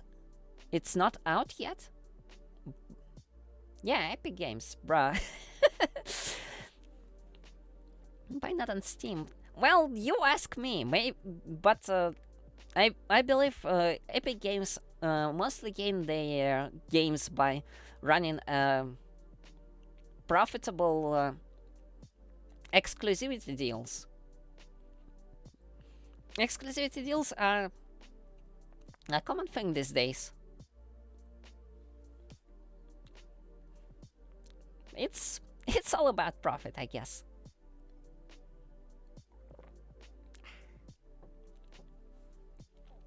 I also wish it was on Steam, but sadly it will be Epic Games probably. Ah, that's nothing. That the news probably a few months old already, but yeah, I can't exactly citate on the source I've seen it from, but the leaks are where I'm pretty sure of it. So eventually, Final Fantasy VII Remake should make it to PC, probably next year. I think it was leaked along with Alan Wake game getting remake, and it also been released exclusively in Epic Games store. So yeah, I think that's how the data became like public. You probably can Google that rumor at this point. So you're a big F fan, Final Fantasy. Well, I'm not sure how about big, but I do really like those games. And in my off time, when I have free time, I'm actually playing Final Fantasy 14. I've been in the game since release of 2.0. And kinda expecting for a new expansion to be released. I already pre-ordered the collector's edition. Well, you can stream that as well. Yes, and maybe no. It has great traction right now. Yeah, I know. Like, uh, I've heard the news. A lot of big streamers jumped to Final Fantasy 14. There's one issue I have with that, however. Like, how do I say this? I have a character, like, max level on several jobs. Easy. A lot of stuff collected. Like, a lot of exclusive stuff, like different collector's edition goodies, different event stuffs. Like, I haven't skipped a single seasonal event since the A Realm Reborn release. And yeah. And I also got some of the well, not veteran, like I wouldn't call myself veteran. I've seen some people playing from straight from 1.0. I'm not that much of a veteran myself. But yeah, and I even have like 2 very rare game minions because they were from a special code that was going from a Realm Reborn soundtrack, like very old one. Like Wind Up Dalamot and Wind Up Bahamut are like one of the most rarest minions. But I'm sadly not able to like hunt every single minion that comes from deals like buying physical goods. But yeah, there's a lot of items on my main account. It's one thing, but but I'm not exactly want to expose that character I have. Yeah, basically that's the reason. Like, in a way, that kind of would expose me as well. If you understand what I mean. Like, they deal with Vtubers. You don't exactly know who are behind it. Yeah, and technically, I don't mind making a new character on new server, like absolutely brand new, where no one will know me, and it will look absolutely nothing like me. But it means that I will have to play on two fronts, on one for myself and one for streams. And part of stuff I won't have on that account, obviously, because it's not available anymore. Not like a terrible loss, but a little bit of loss nonetheless.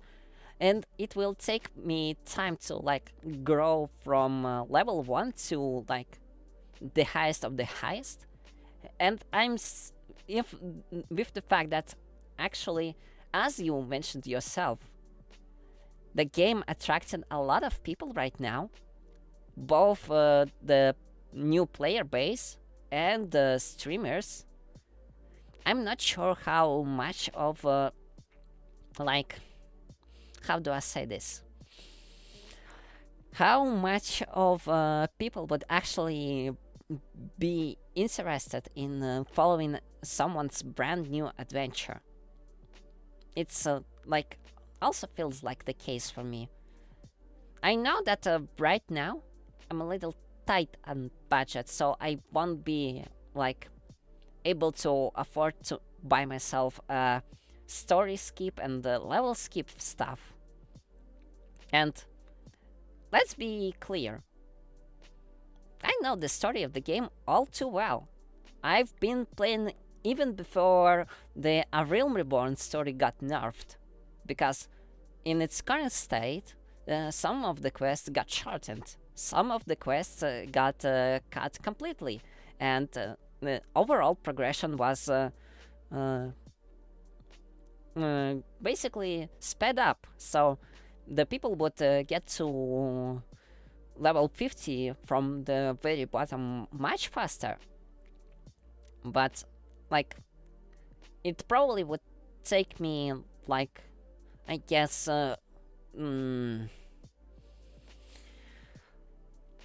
no, actually, I'm not genuinely sure how much time it would take for me to get at least to level 60, I suppose, but maybe 2 weeks, optimistically speaking, with level boosts, with written quests in a fast manner, maybe doing like dungeons in a crazy pace, as some endgame people tend to do.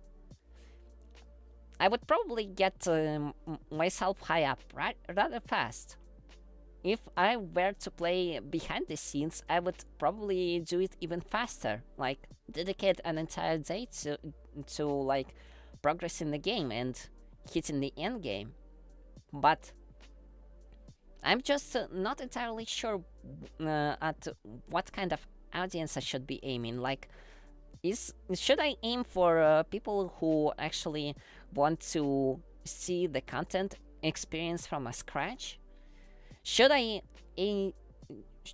they care for the fact that I already know the entire story, so they won't be exactly seeing the fresh expression on my, like, in my voice about some plot twists that I'm already aware of? Like, I know I won't be able to like play a genuine surprise when something technically surprising happens.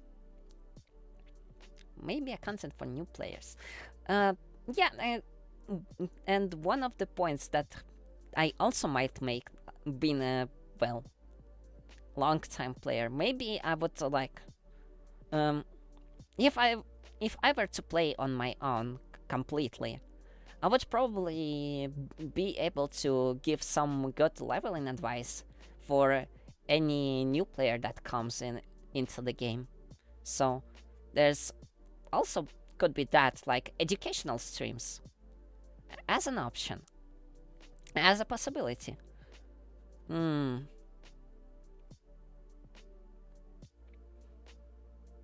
maybe I should try that. But again, that will be a brand new character. I probably will be making it at stream.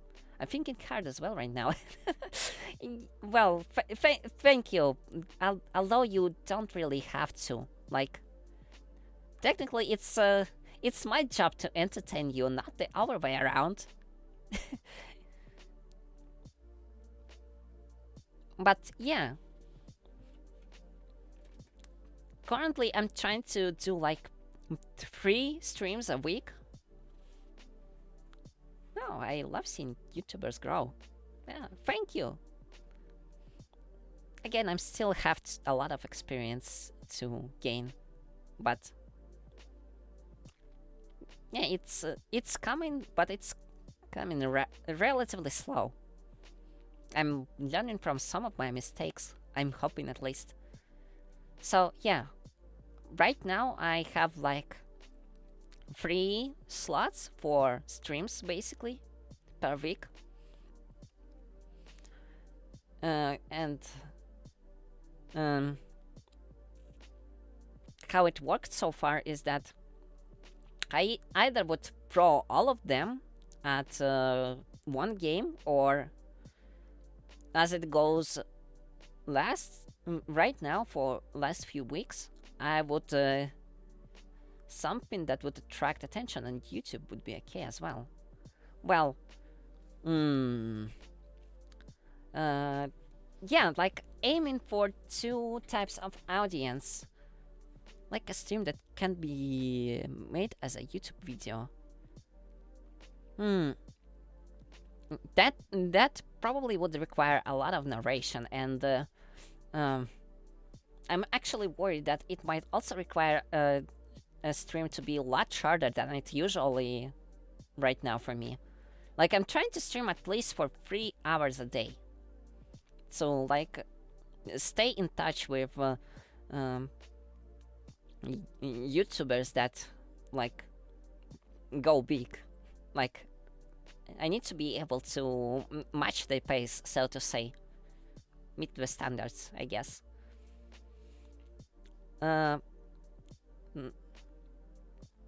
The video format would probably require a stream that would have to be cut at many places. Like, remove all the unessentials and keep only other highlights, like funny things, like how many highlight videos goes, or like keep it for purely educational value, like me coming to stream, like starting blah blah blah, and then providing tips, and then getting video editor up, cutting the parts from it, and then uploading it as a, I don't know, some form of tutorial with catchy name. I guess. I don't know. Yeah. Like, okay, that the whole idea is pretty solid, and it comes to mind rather easily, and like, yeah, that's how it does, but that's how it's supposed to be. Like, that just simply makes sense. But yeah, it's a little bit more complicated when you actually get to work on that, because working with video editing software, it's actually going to take time to like cut all the necessary parts.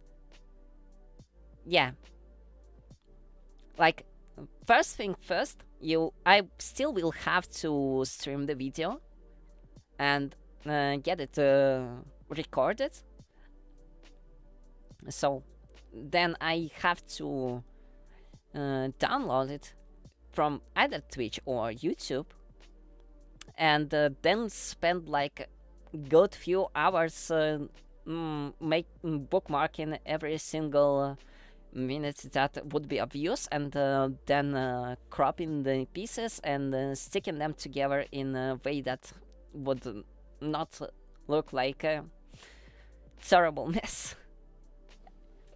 I'm lacking that kind of experience. Obviously, I won't get it if I won't be doing anything, but yeah, that would be quite time consuming. I'm just not entirely sure if I can afford that time yet.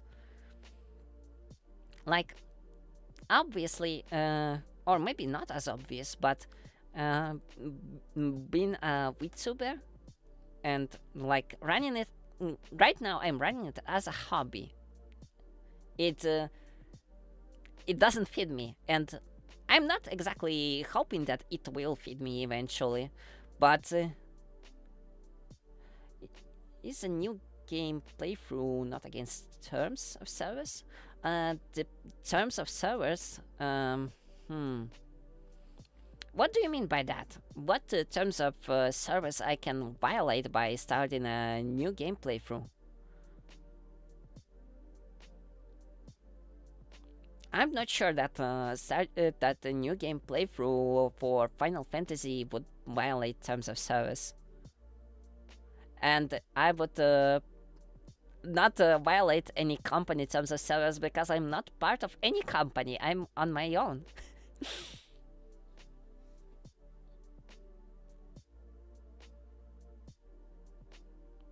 Yeah, there's no management behind my back to tell me what to do. It's Gura and Kali and Ina and Kiara and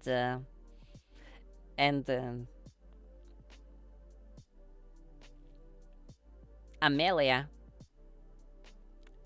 That's them who are bound by terms of service of the company we're working for. I'm not bound by that. There's no one to tell me what I can or can't do. Part of appeal of being an indie VTuber, it's like there's pros and cons. Like my obvious con, there is no company that can support me or like help me manage my own channel and whatnot. But then on the other hand, there's complete creative freedom. I can literally do whatever I want. It just all really depends on me, on how good I am at doing it. So yeah. If I'm to start a new playthrough on Final Fantasy XIV, I think that would be fine. I just need to pick a server and like start playing.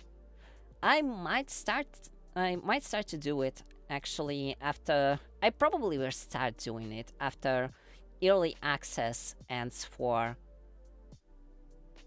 Endwalker. During early access, I will play a little bit for myself to get familiar with new parts of the story.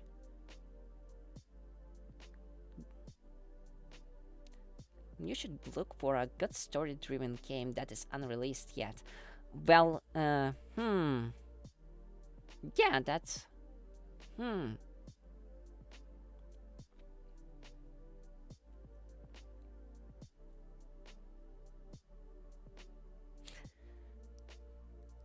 That would get a lot of traction.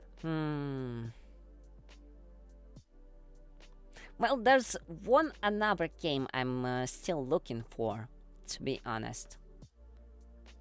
It might not be exactly story-driven, I guess, but I really like the gameplay in itself, and let's say there's a lot of environmental storytelling. It's Hollow Knight Silksong.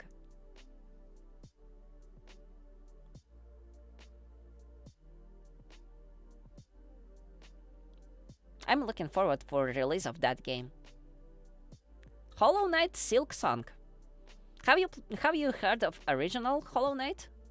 Hollow Knight, like hollow, like empty. Hollow, yeah. Hollow Knight Silksong.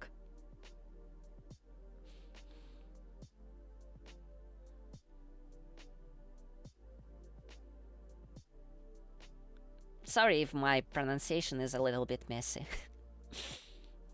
I'm really trying. One of the reasons why I'm running the book reading streams, to improve my spelling.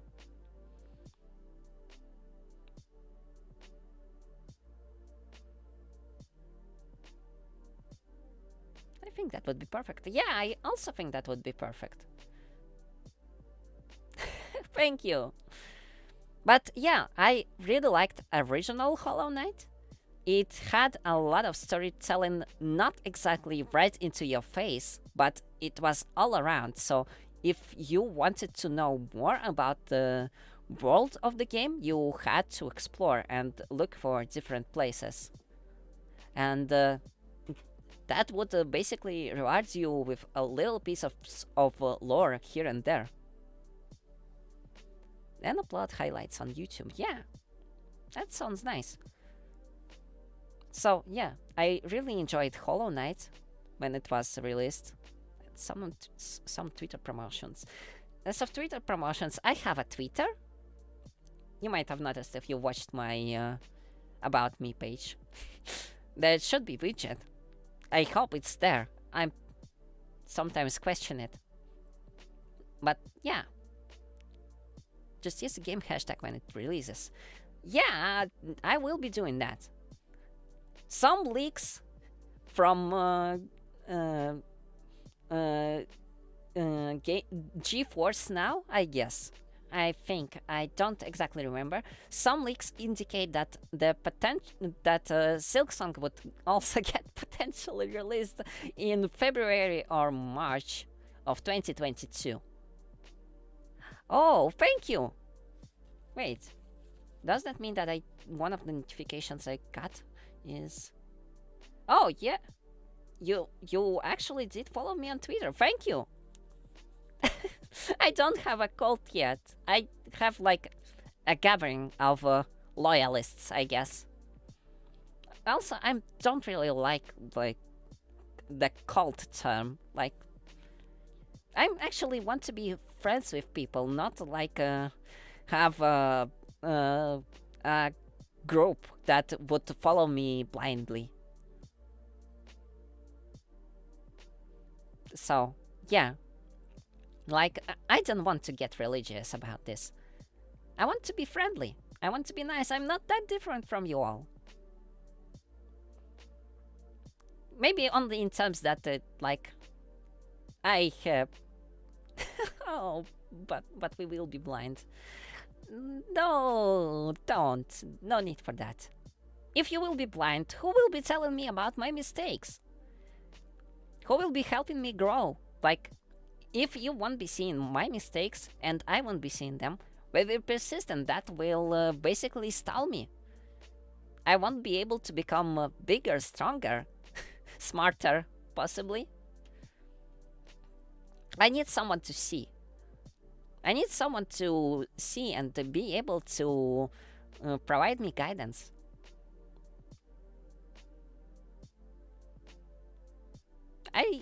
I can rely on myself alone. Like,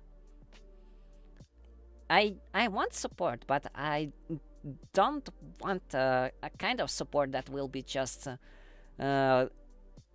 nodding to every word I'm saying. Sure, for some gods, like, this kind of blind following is actually their source of power. They just can feed on that following. Like, they just grow stronger from being preyed upon. That's how many religions work.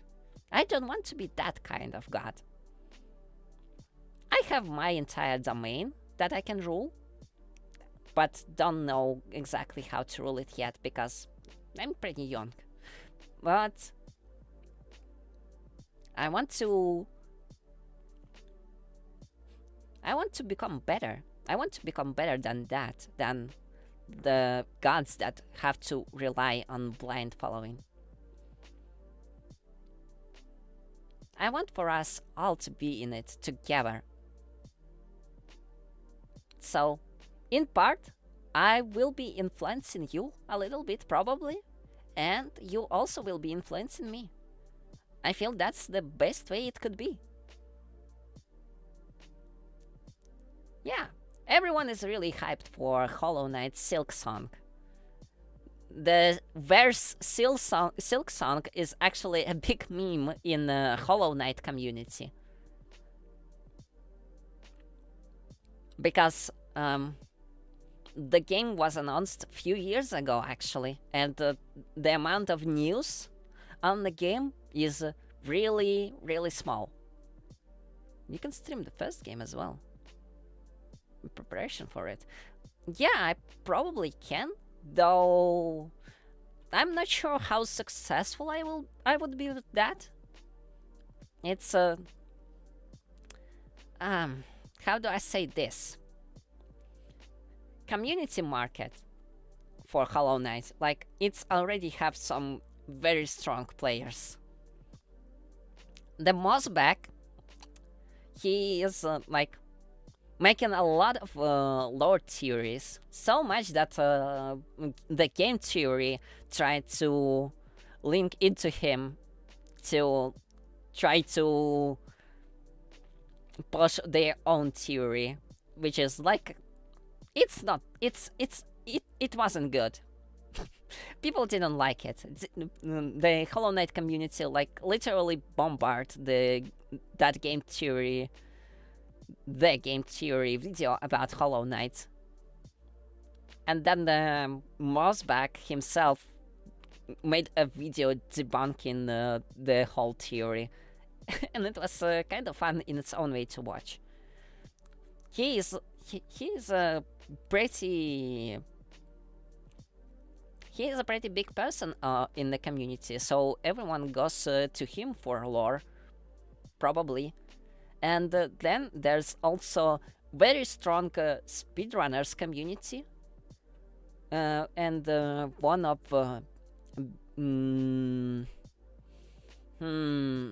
one of the big speedrunners content creators. I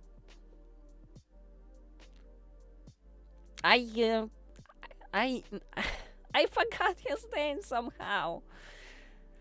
But yeah, he was making a lot of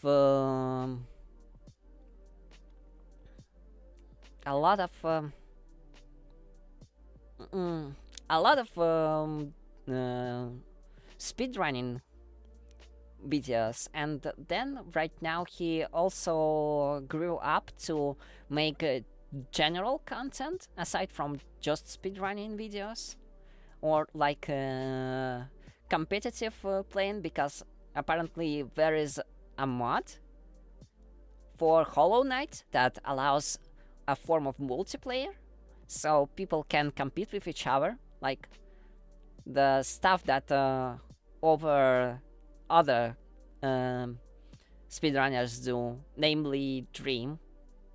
Yes, I've heard of that name, of that infamous speedrunner that created a format of speedrunner versus hunters. Or at least I guess that's him who made it. So yeah, there are some strong players on. You should push out game content yearly, to be honest. Just to put yourself out there. Yeah, that's fair. Like, once there are clear release date for Silksong, if it ever comes, I would probably plan ahead to actually push out the stream right at the release date. Like, probably I will be free in the entire day just to play the game. Yeah, that sounds like a good idea and pretty reasonable. The thing is that it's just that I'm not sure that if I will be pushing the original game, Hollow Knight, as a game to stream, that I will gain a lot of traction. I might have to try it, at least so it's there, that, yeah, I'm familiar with the game. You can see that I can play it perfectly well. But I'm just not sure how much people would be interested in it right now, because I'm not able to provide too much with this game in terms of content as speedrunners do. Yeah, maybe after Silksong I will replay it. Like, I actually haven't done some of the challenges in the game. in the Hollow Knight, I still have to best the God Home DLC, God Seekers,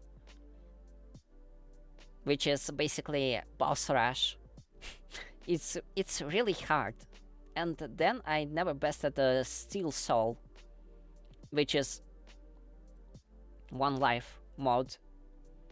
If we get a lot of Hollow Knight enthusiasts on your Silksong stream, we could do that as a follow-up content. Yeah, that sounds like a solid thing. So yeah, I guess I probably will be doing that. I will be honest, I won't be skipping on a Silksong, that's for sure. Like, I've played the demo of the game on one of Nintendo conventions. At one point, there was a demo of the game. I guess it was probably 2 years ago. It's been a while.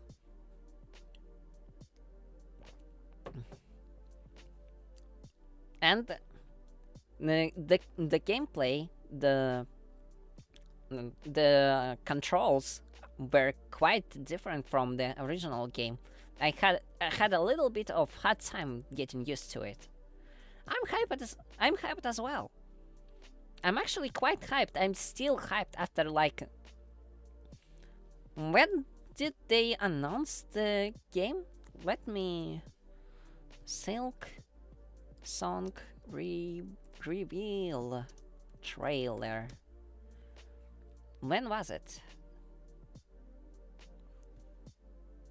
Yeah, it's actually 2 years ago. Like 2.5. On February, it will be 3 years since the game was announced. Set release date is February 22. No, it's not. February 22 is not the actual set release date. I've been reading articles on Silksong, and one of the things that the developers said in one of more recent articles is that they don't have set release date unless they are completely confident. Google lied to you. Yes, it totally did. Again, February 22 is a month indicated by GeForce Now leak that was saying that the release date for Silksong is February 22. And many people hoping for that release date, but the developers themselves never announced any. And you can check the game on Steam, and you will see that their release date stays as TBA. So, it's not there, sadly.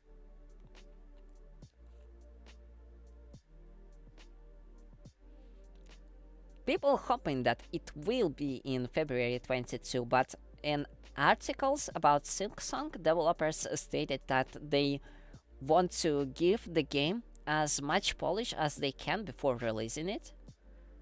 So they're trying to not strain themselves with having a deadline in the form of release date. So they won't be announcing the game until they are absolutely sure that they can release it by that time and have it as polished as they can. So they are taking their time to make the game live up to its hype, and that's totally understandable. I appreciate that decision, and I say that many of the Hollow Knight community members should do the same as well, and they probably do, as a matter of fact. It's just that everyone is so hungry for the game to be released, for every single bit of information on it, that they basically currently ready to jump on every single small piece of information that would drop somewhere. Like, even the smallest rumor about something, like even a small leaked sprite for enemy upcoming in the game would get the community riled up. Even if it would be just like 5 seconds teaser for, I don't know, like a short YouTube advertisement on Silksong. The people would literally jump on it and like split it in every single frame to see if the trailer reveals any new information that they haven't seen yet. Yeah, it's actually funny. Like, it's almost 3 years past since Silksong was revealed with a trailer, and people are still hyped for it. That's impressive. The hype just won't die. But then that hype is also set expectations pretty high, so even without release date on the table, developers still are kinda under pretty high pressure, I guess. The game have to live up to the hype. It have to be polished, unless people will come crashing on it with a lot of disappointment. Like, have you seen what happened to Balan Wonderworld? While the game isn't exactly big in itself, for as far as I know, Knight's community was pretty hyped for a release of this game, but then it got drowned in mixed and negative reviews about it, because it felt like rushed product for people. They didn't see the appeal. The game felt stale to many. So basically, the game suffered from build-up hype, and then was simply unable to deliver. Yep. Too much hype is not healthy for like anyone. Not for community and not for developers. But achieving the just right amount of hype is really hard. We probably all know that at this point. A lot of things can go wrong because of the hype. One of the reasons why I haven't had an actual official exhibit stream yet. I don't want, like, I know there's zero hype about it, because I'm not very known. So, do you have any games to play planned for your streams in the coming days? That's a good question. I actually have a sort of backlog of games I've been planning to pull on streams. I just haven't exactly figured the order of the games I will be playing. Like, I already know that since we came into conversation today, it seems like I will be having another stream of reading Artemis Fowl, so that goes for next Saturday, that's clear. Can you tell me some? Let's see. There's been a lot of games I've put on my planning board when I was originally planning to get out in the world, basically. So, one of the games that I've already finished is Cave Story. I've been planning to play that for a while, and finally I got the chance to clear it.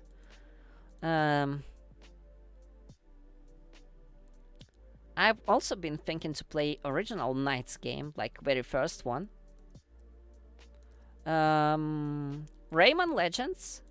I haven't played that, but I really like platformer games, and that seemed like a potentially fun experience. Limbo was also game that I've heard a lot of positive things about. And Bastion. That game's been sitting on my backlog for a while, and I'm actually having pretty high expectations for it, especially in terms of story. I've already played a really long time ago, though. I've already played Transistor by the same developer that made Bastion. And I also occasionally been playing Hades. Like, I'm not exactly good at Hades, but I know that game is like big in terms of a story, and that story getting unveiled to you very slowly.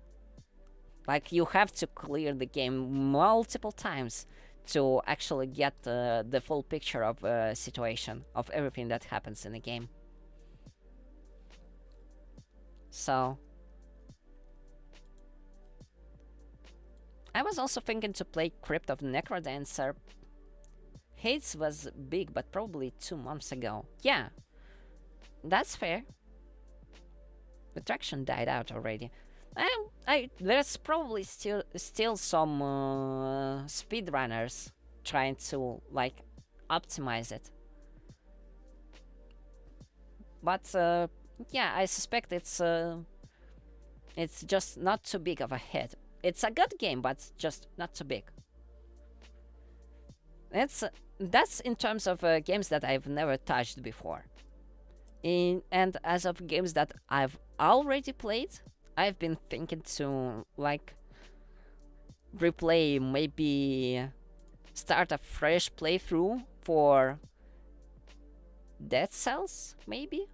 They recently had a free DLC with Hollow Knight.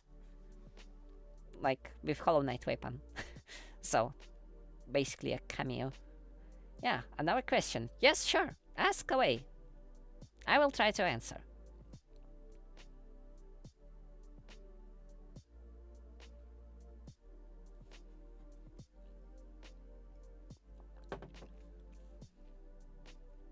So what are you focused right now? Is it to get more used to streaming as a VTuber or to get yourself out to the public?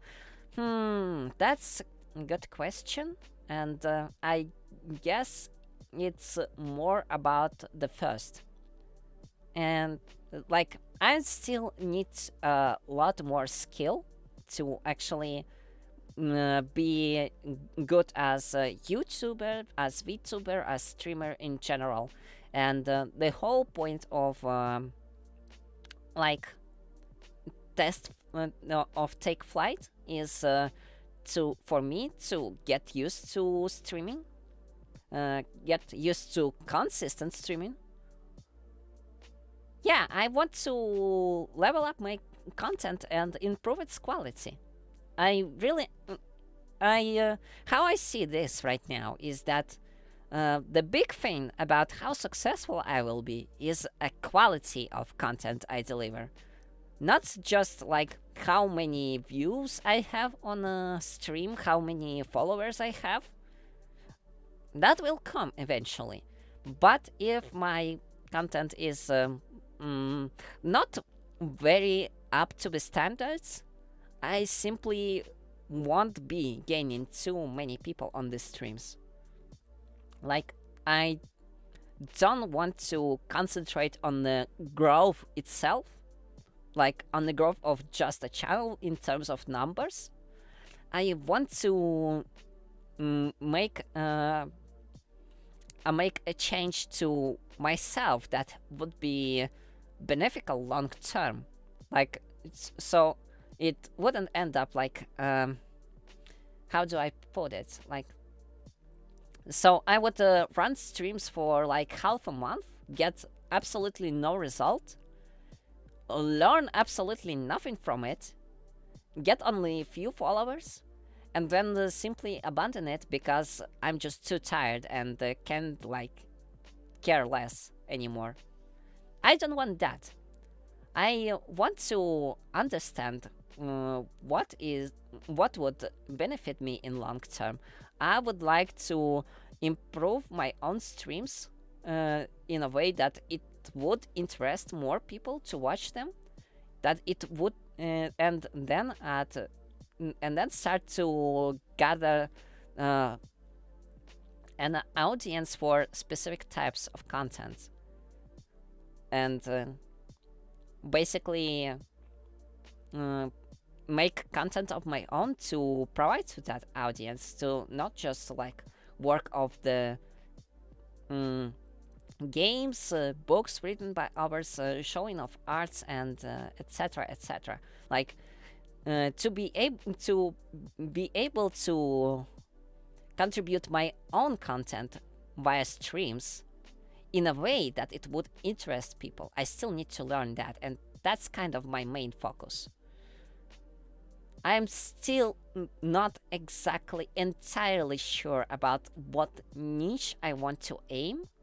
Like, I know I want to stream games. I'm absolutely confident that I want to tell stories. I want to write stories and tell them to people.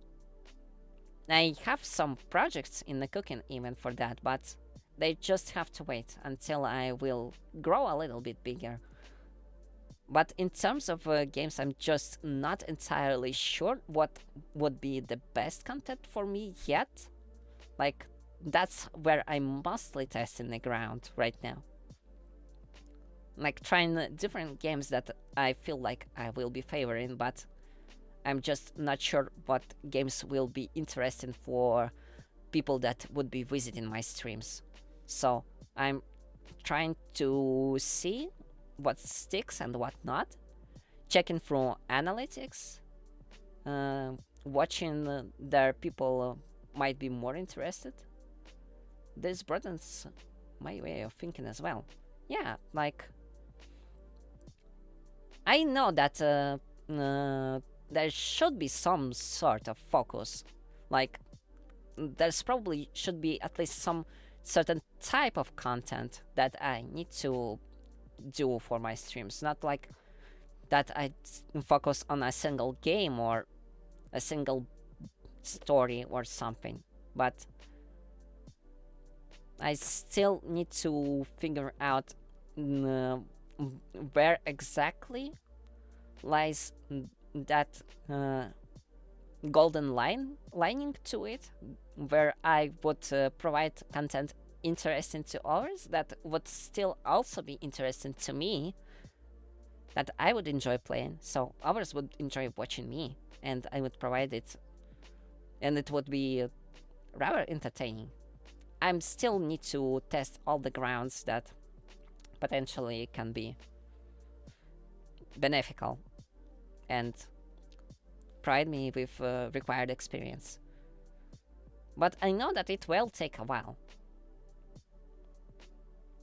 So, yeah, current plan is to keep running take flight streams kind of thing until I feel that, yeah, maybe that's the point where I actually can go out and start introducing myself to the world. So at that point, I will be running my proper debut stream where I basically will be introducing myself properly. Like, who I am, how I came to be, where I came from, why I'm here, and all that kind of stuff. Like, and what can I do? Like, in similar manner, how bigger VTubers make their own introduction streams on debut. Thank you. So yeah, that's basically the plan. I understand that it might take me like not just 1 month, like there's already been 1 month and I'm still testing grounds on different types of content. But if it will take that amount of time, then so be it. I will be also... That kind of doesn't stop me from looking from different revenues of exposing myself in terms of like looking for new audience in more ways than just streaming. Like, there's this Domo Ariga Thanks streamer on Twitch who takes interviews from VTubers. I'm hoping to get on his stream one day. Yeah, that guy seems familiar. Yeah, he is interviewing VTubers that are bigger, VTubers that are like very small and haven't gained much of viewership yet. His streams also gain a lot of attention, even if they are not happening too often. I'm guessing. I've only recently learned about him. I think Twitter recommended me his his post about this thing he runs, where he invites small VTubers to interview them. So maybe I will get on his stream one day, and that might give me some viewership, which means more people to talk to. And hey, greetings, Erlin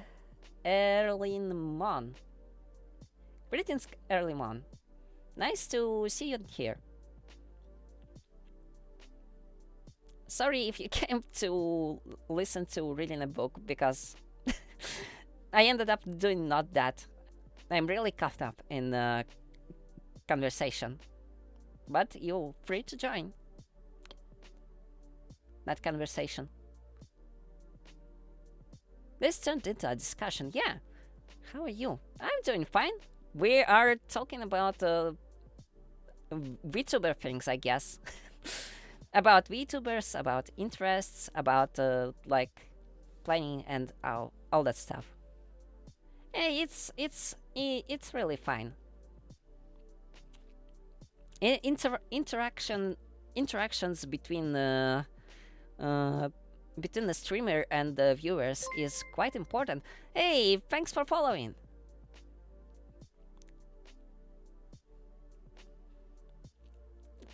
So yeah, interaction between a streamer and a follower is a big deal, and it's quite important. So it's not often that I have it. So if there's opportunity, like, I would like to not miss it. And so here we are, having a chill chit chat. Oh, Erlin Mon streams as well? What are you streaming, Erlin Mon?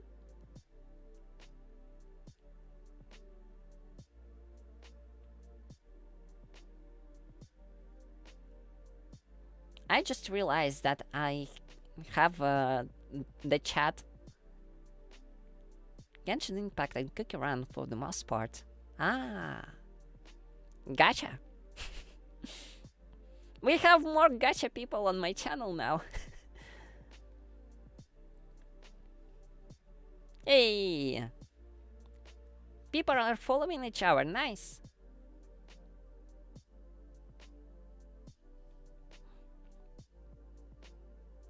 Gacha addict. Well, aren't we all? Though I kinda hope to see myself not too addicted to gacha games, but at least I'm not spending too crazy. But hey!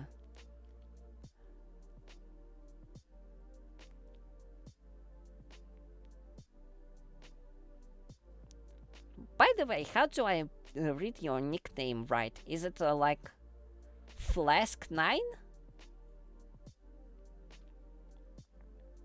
Correct me if I'm wrong, because I feel like that's how I'm supposed to read it. Flask9. Ah. Yeah, okay. Yay! I nailed it first time. First try. Almost. I think when you followed me, I wasn't actually able to spell it up straight. But yeah, Erlin, Flask 9 came here to my stream asking for for a gacha blessing.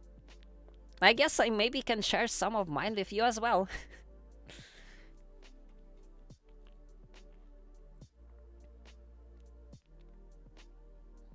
So have a good luck with your gacha rolls, and and even if it gets to soft PT, I hope you get first try whatever you want, whatever it is that is your goal. Gotta save up some currency first. Saving up currency is always a little bit of pain. Like, okay, even if you are completely free to play, you still have to save up a little bit, and if you're not free to play, you also have to save up. I'm literally drained on summons. That happens. That certainly happens.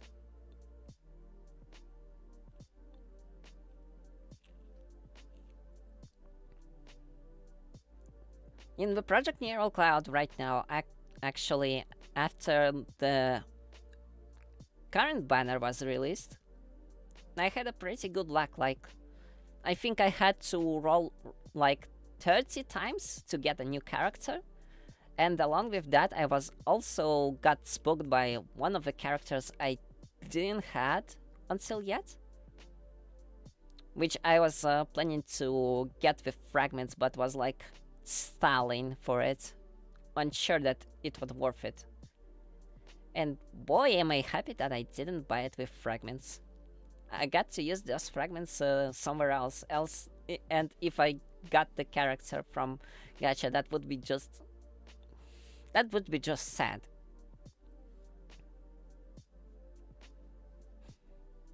But yeah, after the banner was released, right now I'm like at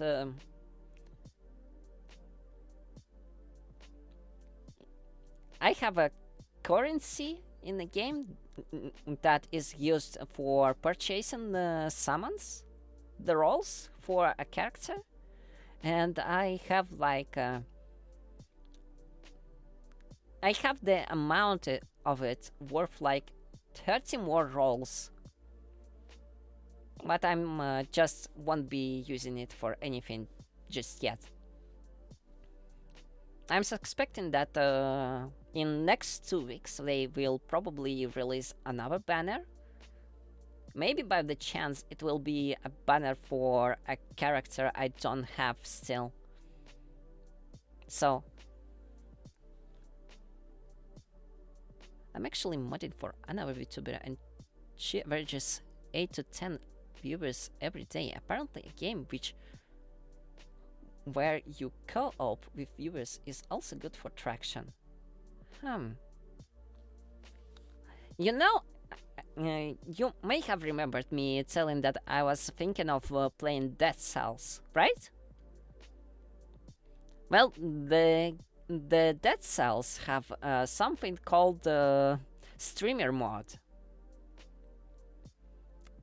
The thing about this streamer mod is that you can connect your Twitch channel to the game, and then you can basically play the game along with your viewers. Mostly by them typing in the chat to make you different obstacles or in somehow affecting your gameplay. I was thinking of trying that as one of the things. Like, I know generally how it works. I've tested it privately at one point. It's a pretty fun feature, but can make the gameplay immensely hard, and I'm not super good at the game itself, so that would make the game into a lot of pain for me. Although probably a lot of entertainment for a viewer who will be taking part in this stream. Or you can just make another stream or account for Vtuber purposes. Another stream or account. Well,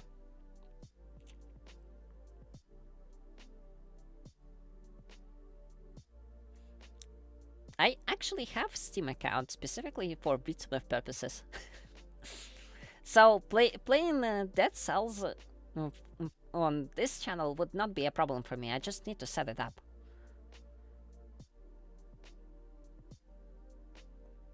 Yeah, that's not exactly a problem for me. Like, I say that I tested Dead Cells privately in terms that I've played it before I started this channel. So I generally know what the streamer mod is. Don't think that the game will expose me too much, and I have means to like avoid getting exposed. Basically, I'm just wasn't sure if I should play it. But well, I'm interested because one, it has the means to interact with players integrated by developers, and it also recently got some nice updates involving some of the characters that I'm interested in. One of the other games that would be like probably a good fit is modded Risk of Rain 2 experience. I think one of the mods is also built for like streamer interaction. I think we should save that idea when on that comes where you want to get yourself out there. Yeah, that's probably a good idea.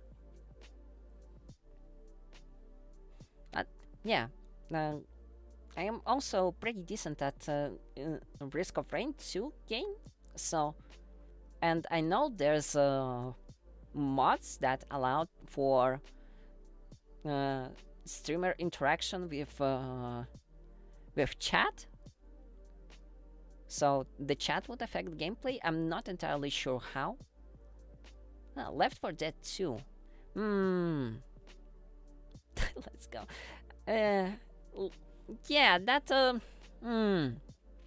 that sounds curious, though it's not exactly my kind of game. I'm no stranger to shooters, like, but yeah, I'm just not too big of a fan of fighting hordes of zombies. Like Killing Floor, Left 4 Dead. What else? What else would it be? What else would there be? Phasmo. That's a name I haven't heard. Let me take a look. Phasmo.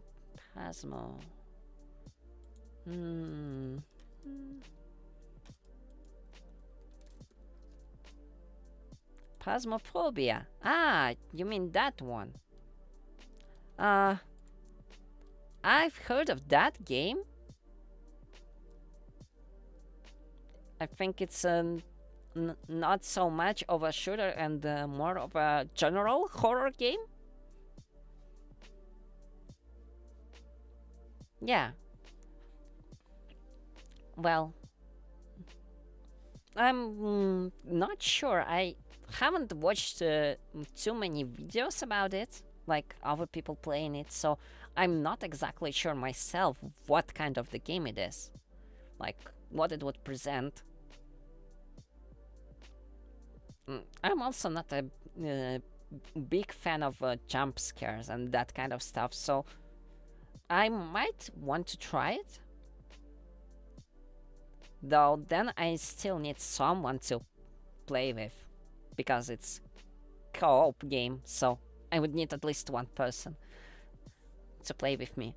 I'm not sure that I would be able to like play it on my own. I'm guessing. The idea doesn't look completely alien to me, but I'm just it might the collapse would come. Yeah. Well, the thing is, it just might not be as interesting to watch me play that, because I don't like jump scares, in terms that um, uh, all they really do to me is just giving me a little scare. I can like get startled, but I am less likely to give a really emotional reaction, so to say, I guess. Like you will see me like freezing on the screen for a few seconds and like, huh, okay. If the jump scare is all the game has to offer, it might not be exactly for me. But if there's like a challenge, a serious build up that would get me like shaking in fear, or like disgust. I'm not denying that there might be things that's would be terribly disgusting for me, like morally mostly, because you won't be exactly scaring me with a few drops of blood. Yes, they all say that, I know. Everyone says that. But I know what I'm saying. I know what I am going to be with that. I feel that your interaction with your collab partners would be more enjoyable. It's just a universal game. Yeah, but that I still need to find someone to collab with. I need to like look up for a person and try to contact them and like reach to them and discuss like, hey, would you collaborate with me? If you can, if you want, when would we do that? And then there still will be a few days of us organizing the entire collab thing, like technical sides and whatnot. So I feel that it would be easy to collab with that game. Yeah, I'm not denying that. Cooperative games are like best for collabs, and the collabs in general are more entertaining to watch than single play, mostly because there's more interaction happening between the streamers as well, aside from just audience, and that's like a big boost to the whole thing, because you will be interactive at the entire time.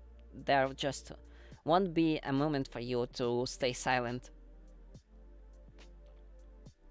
which will be getting people more interested in your content and how the stream goes, understandably.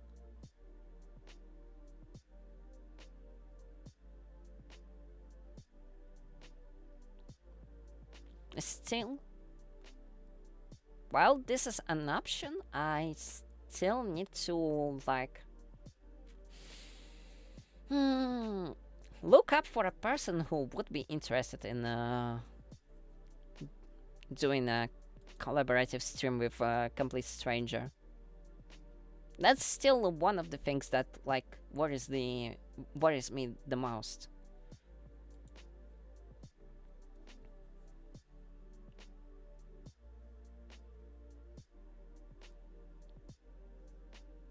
I'm not sure how exactly address that worry part that I have.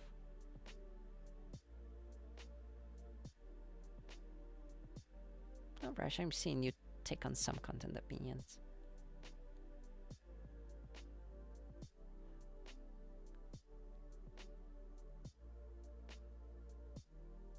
English is hard. It's okay. I understand. English is indeed hard, especially if it's not your main language. Well, my opinion is I'm not exactly against it, but I just feeling it would be a bit too complicated for me to find a collaborator to work with at this point, at least. So your suggestion is solid, and I see the point in it, and yeah, that's a really good idea, and I probably should do it. It's just that I'm not exactly sure myself how to approach it yet. I will probably be approaching it pretty soon because I feel like I'm kinda running low on options of what I can do on my own, and I need to try more different experiences, like yeah, playing with other players in a collaboration with voice and whatnot, and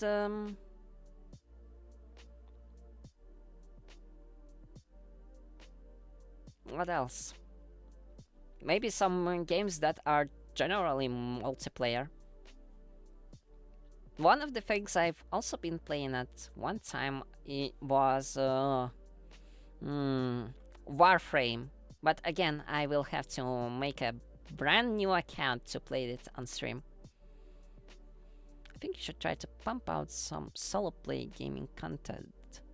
Test the waters, like a short playthrough or something. Short playthrough. That would require a short game, though. Speaking of short games, there's actually been a game demo I was planning to try out at one point for a game. I remember I have it installed, but the name kinda eludes me.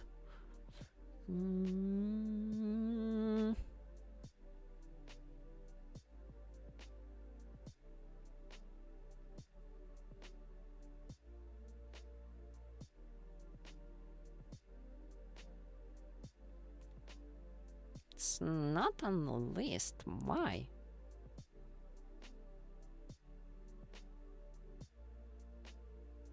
Ah, no. Here it is.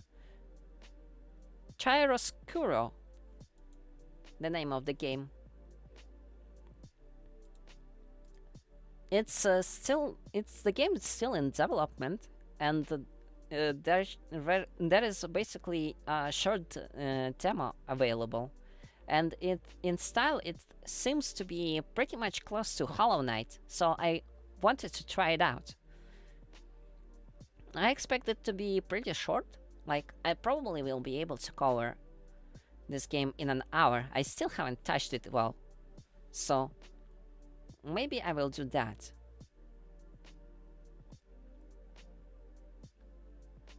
Next week, though.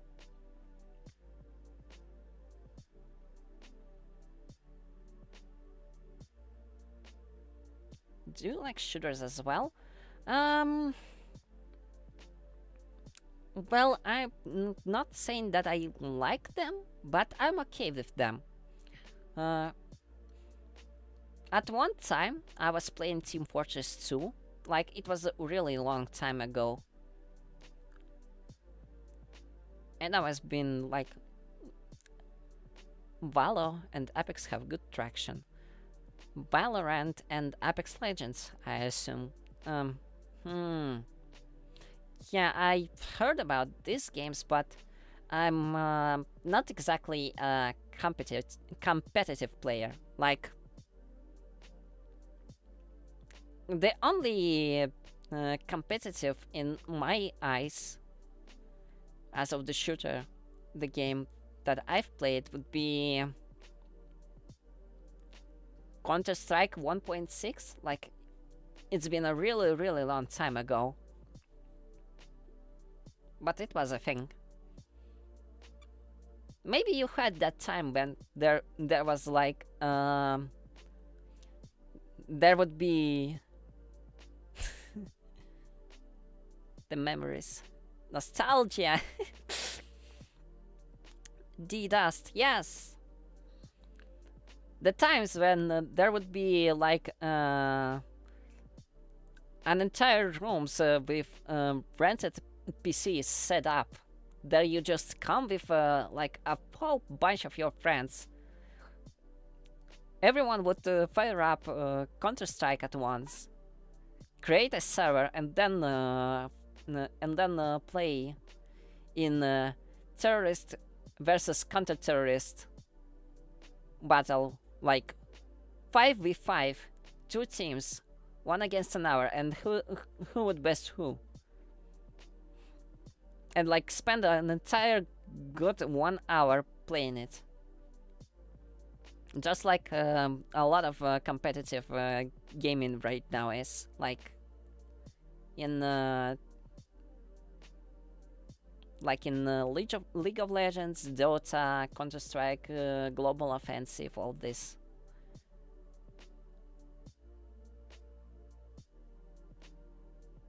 And the room is filled with Tagalog curses.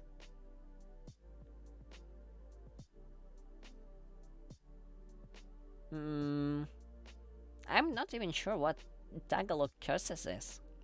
Like, okay, I understand what curses generally is, but I'm not sure what Tagalog's supposed to do. Sorry. That's a common setup in PC Cafe in the Philippines. Oh. Everyone is loud and playing games. Yeah, that's actually kind of a nostalgia for me, because I don't see this kind of setups these days whenever I'm outside. Not too often though, well, at least. So, yeah. It's like, I still feel like it's really neat to have that ability. Like, it might be noisy for others who will come at one point while others are in the middle of the game, but those places were lively, and where those places are, they probably still are lively. May say it's part of the strategy. Yelling as a part of the strategy, well, yeah, I might agree with that. It's giving an emotional output to calm yourself, to distract and intimidate the opposing team. Now that works too. It's like, I guess it's both in some way.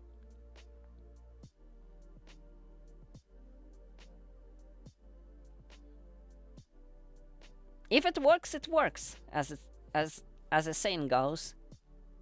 So, yeah. Strategy games. Well, I'm really bad at those.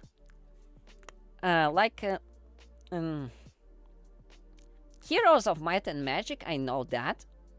I've been playing that a super long time ago, like the 3rd edition. Hello, just MM and 2 bottom lines. Just I guess that's how you read it. Welcome to the stream. Thanks for visiting. Just Just Okay. Well, it would be wonderful, but I'm not obligating everyone to do that. It's your choice. My content might not exactly be for you, but I'm still happy if you are joining the stream to like just talk, watch me and what you do. What we're talking about? Well, the Flask 9 came with a pretty good discussion about the game suggestions, at least currently. So we're basically discussing what I can stream in the near future, what potential there is, what can be planned ahead, and yeah. Again, I'm pretty new to VTubing thing. Like, I've been streaming only for months. What kind of games do you like? What kind of games? What kind of games indeed? Well, as of late, I can certainly say that I've been hooked up on Metroidvanias. I like myself some good platformers. I like to also run around and... Oh, right. I would respond to Flask 9 about strategies first. I'm actually very bad with strategies. I'm terrible with pretty much everything that requires to be of you to be strategic. I'm getting easily hurt by making even smallest of mistakes, and this can ruin the whole thing long term. So real-time strategies, I'm bad at those.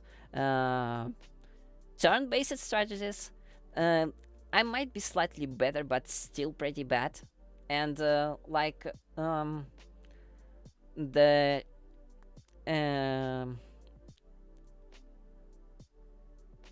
platformers have strategy in it, so you're more of a mechanics kind of guy. Well, kind of person, yeah, I guess so. If we were to if I were asked about what games I've played the most, I would say I have a full Steam library of all Sonic games that Steam library can provide. Like, I have literally all of the Sonic games from Steam. I haven't played exactly all of them because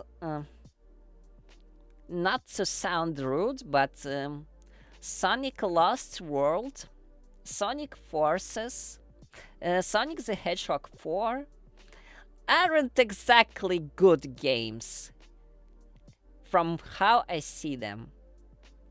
Not exactly good games.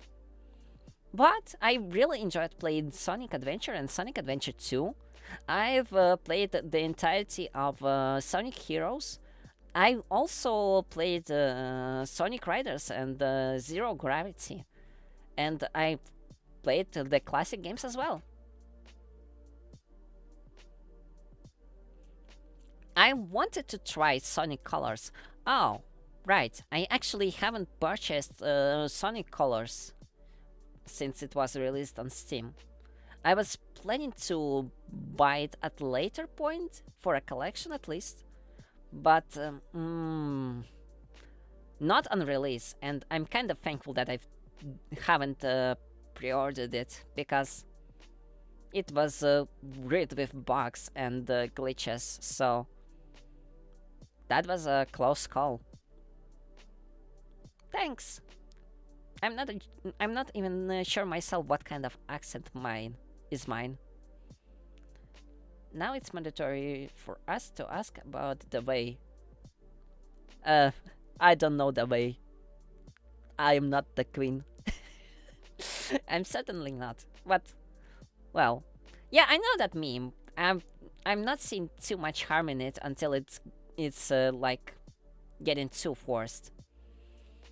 At one point, I know that Ganda Knuckles was a little bit over the top as a meme, to the point of being quite annoying. But I don't really mind it in itself. For now you are. Oh, please, no. No, I'm not. No, I'm not.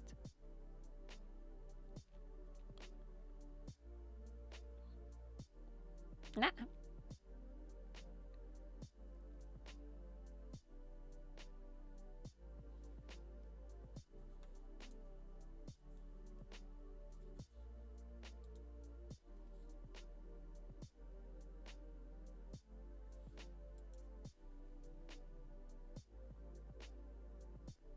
Oh, the VR knuckles, like those small ones.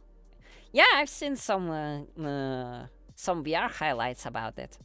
Like some people sometimes like collecting themselves in mass and then uh, using the model of Uganda knuckles, that deformed one, and then just like chasing a streamer and then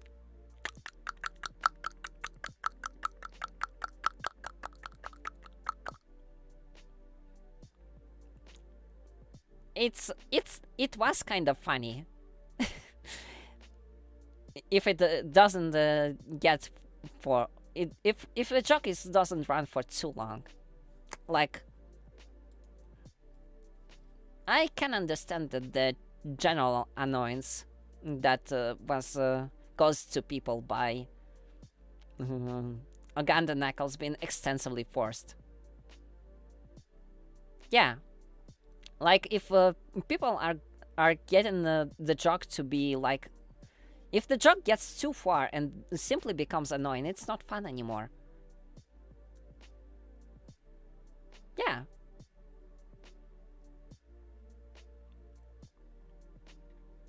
It just gets stale over time, especially if people are overusing it. There is a way to like preserve the fun from it, but it's kind of hard to achieve. Not very easy. Sadly, the Uganda knuckles became rather annoying for many people rather fast, being overly forced. The source material for it wasn't even that bad either. Like the video from which the general appearance of it originated, with with that specific type of knuckles saying, "Oh no," and and that was basically it.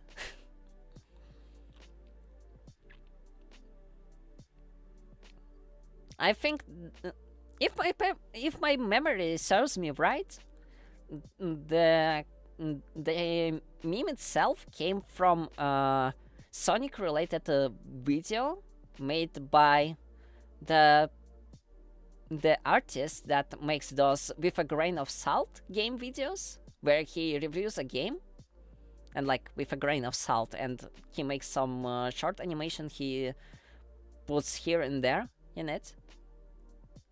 And basically that's from where the Uganda knuckles appearance originates from, but it wasn't called that in this video.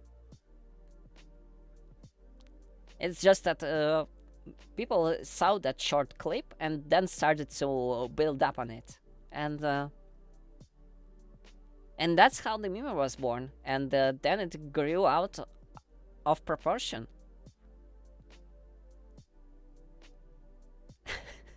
The lore of Uganda knuckles. No, while that sounds like an interesting idea, I don't think I will be doing it. Sorry.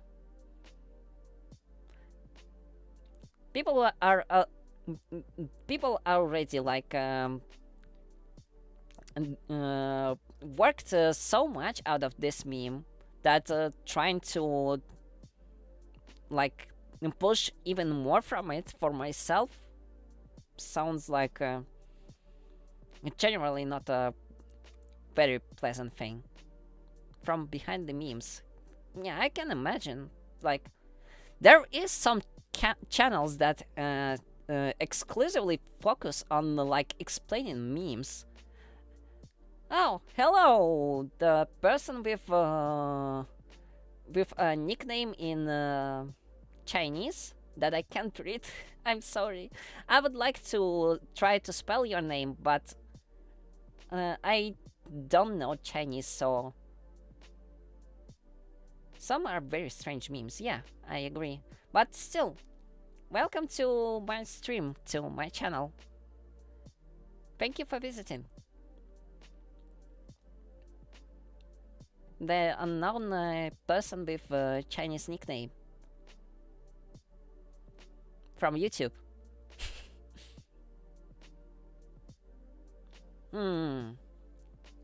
I actually wonder if Google Translate will be able to handle it. Give me a moment.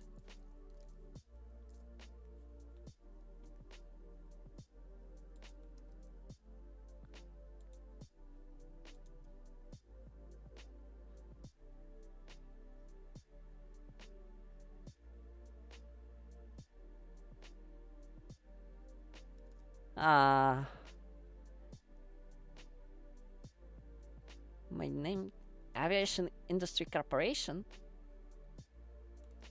Okay, I guess I will believe you because what Google Translate gave me is unreadable gibberish instead of something that would seem like a translation.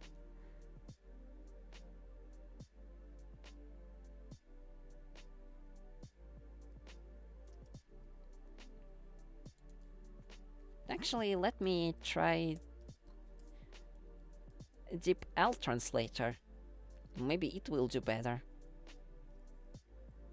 I'm curious now. Like... Nope, it didn't fare any better. Jean...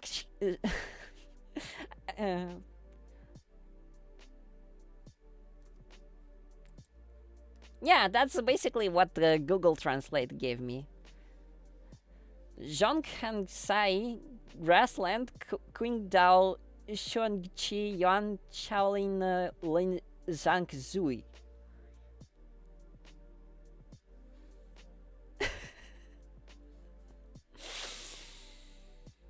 That's a really weird name. That's hard to read, yes.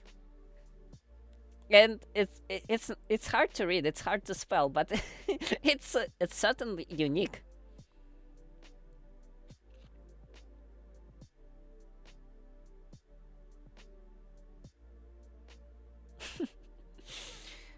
Just name yourself handsome guy, that would be more easier. Hey there, handsome guy! If that's not something everyone wants to hear once in a while.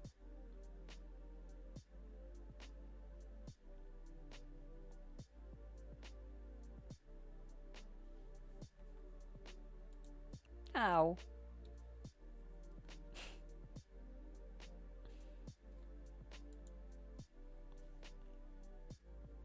Words are hard. Spelling is tough. Especially if you need to go from your native language to, like, any other one. I should have named myself the Absolute Alpha Chat Sigma Male.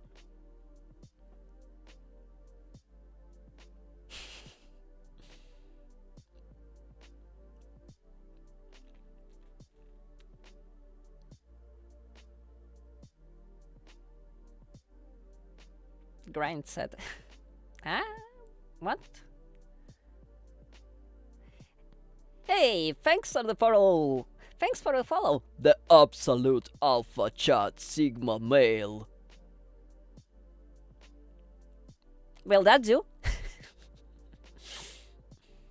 At this point, we're basically fooling around already, I feel like.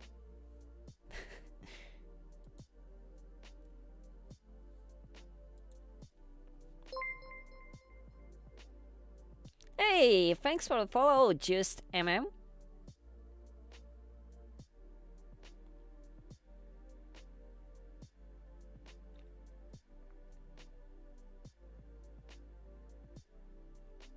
Ah, MM. Oh, okay. Just... I'm sorry. Thanks for the follow, MM. I really appreciate it.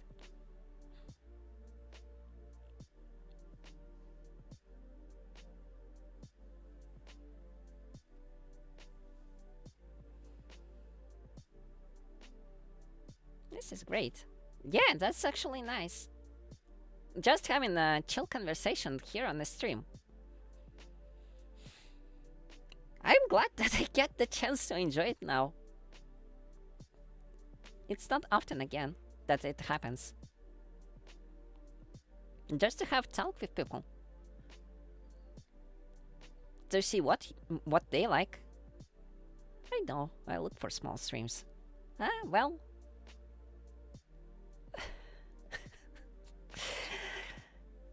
Come on, Flask 9. You're like throwing it all out of proportion. There's no charge. They're just a friendly gathering. We're all friends here. That's one thing about being small. A very nice thing, I say, that you don't have like... If you don't have a big following, you can get simply a little bit more closer with people that visit your streams. So you don't have to like watch over the chat constantly swinging past your face. You can just interact with everyone who visits you, and it's amazing in its own way. It's like we all friends here, and I really like it.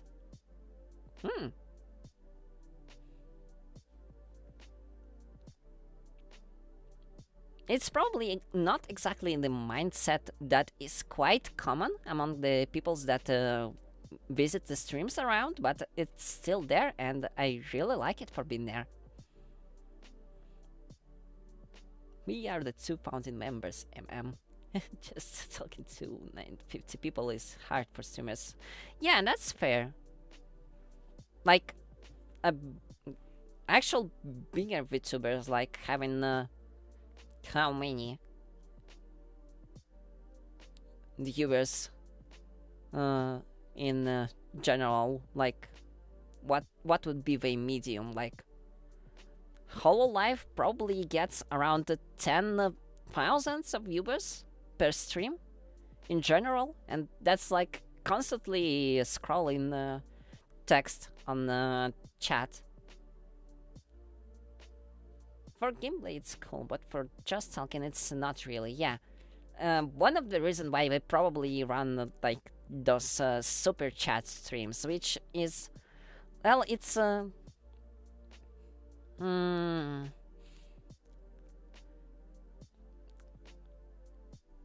streamer is also just a human. We all are. A means to interact, yeah.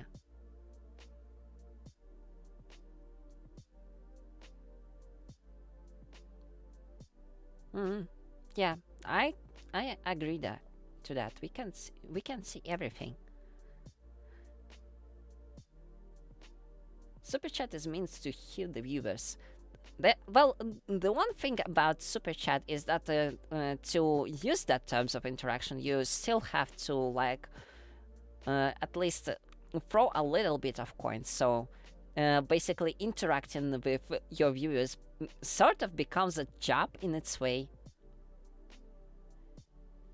Well, it's fishy, but well, basically, it's like, how do I describe this? Well, maybe the best explanation from how I view this would be that using the super chat or like a subscription feature to send a message would be like as if a streamer or VTuber, for that part, would be a person providing you with a concert, and by getting a super chat, you're basically buying a ticket to be a part of that concert. Of course, you can stay silent and like do nothing and just enjoy watching the streamer interacting with other people that are willing to throw at least a smallest amount of coin to be heard by the person they favor, they want to interact with. But that basically what turns the VTubing and streaming into an actual job. Because if people pay you, if people start to pay you, they kind of hire you for a little bit of job for them, for you to entertain them, for the money they give you, and you have to do that job to the best of your abilities to provide customer satisfaction, so to say.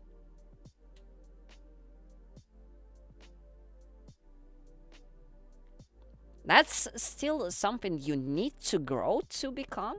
Like, I'm clearly far away from that, and it's not exactly my end goal. I want to interact with people, but I don't want to force them into like throwing cash at me. That would be just unfair. I have a work. It sounds like a prostitute. Well, it is in. I probably shouldn't have read that out loud, but in a way, it kinda is. But it's not a.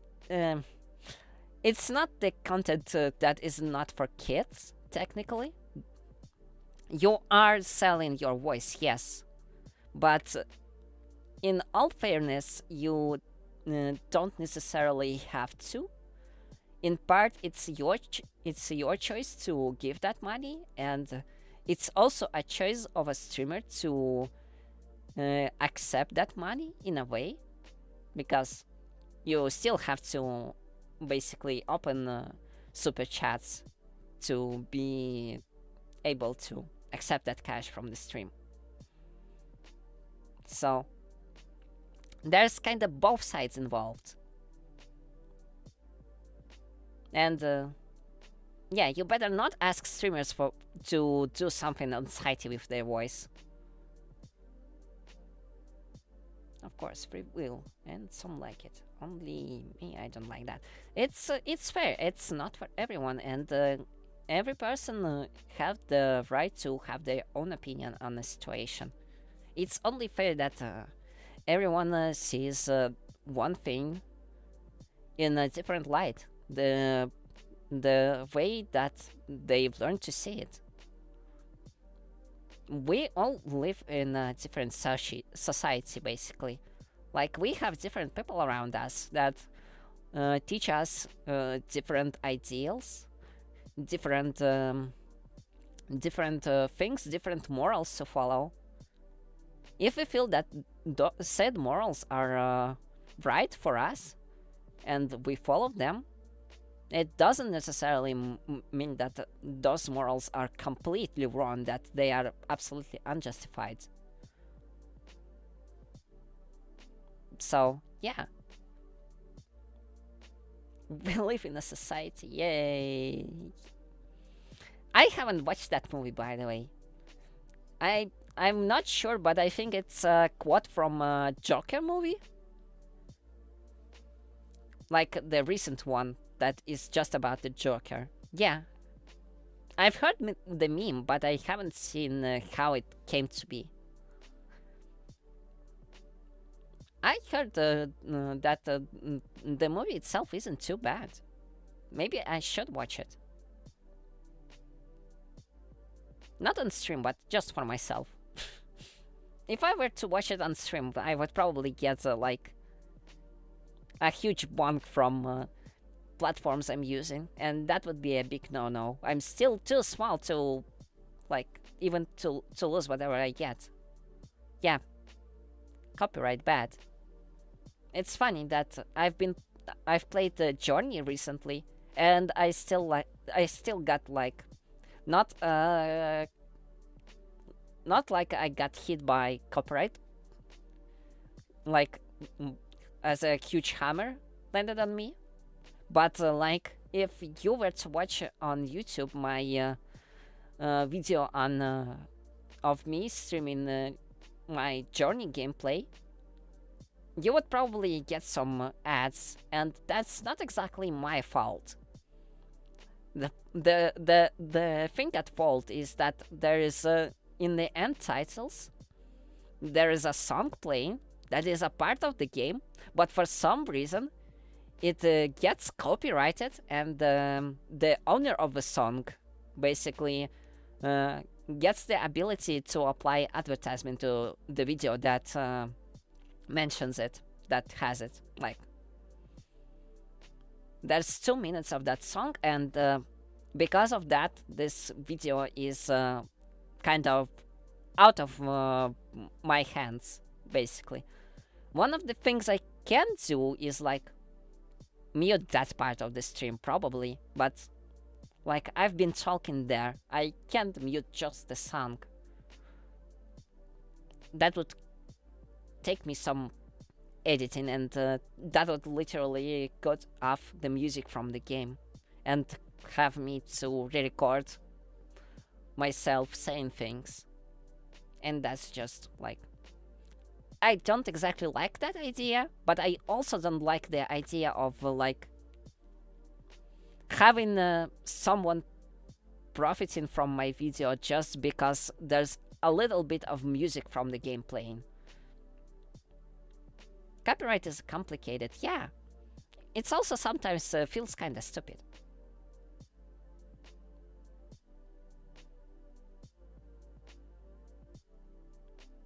Okay, if it's fine, John change. John change? The society. Some things in the world just not as good as you wish they would be. One of the reasons why entertainment kind of strives. People are quite stressed by daily life, so they need something to entertain themselves with. I'm just waiting for the isekai truck. I'm ready. Everyone hopes to die and be reborn in a different reality with all their memories, to have an advantage of their past life and like having a superpowers. Do I read? Do you mean as in reading a book, or do you mean as isekai novels? Anything. Well, today's stream started as me reading Artemis Fowl, as the stream name implies. But the discussion like got a little bit in the way of this. Just a little bit. Like, wow.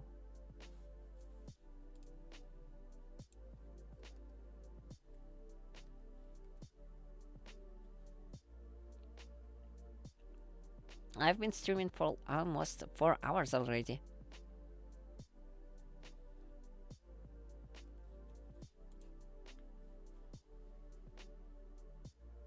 What's the book about? You don't need to call me out like that. I'm not calling you out. It's fine. That you started this conversation and it's still going. I'm enjoying it. You're enjoying it, and we have more people to enjoy it as well. It's nice. Don't be sad.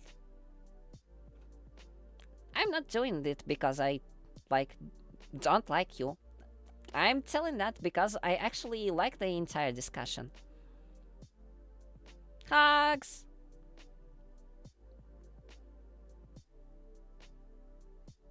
But yeah, Artemis Fowl is a book, a story about child prodigy that is a little bit of mafia in himself. He is very smart, and does by his cunning, he wants to make his name in a mafia society and gain a lot of hard cold cash by, as the story shows us, robbing the fairy folk like replicants. He basically manages to do it. Yeah, it's a little bit of everything. A little bit of magic, a little bit of advanced technology, but it's all happening in like uh, late 90s, early 2000, the event of the story. Yeah, mafia. Like the Artemis Fowl himself is a pretty young kid. I think he's like 12 years old, maybe a little bit older, but he's like having a huge brain, like galaxy brain, like boo. Bah. He manages to figure out a lot of things in a short time. Yeah, it has a Disney adaptation in the form of a movie. Um, I heard that movie kinda sucks. So if you want to be familiar with Artemis Fowl, I suggest that you rather actually read a book and never touch the movie.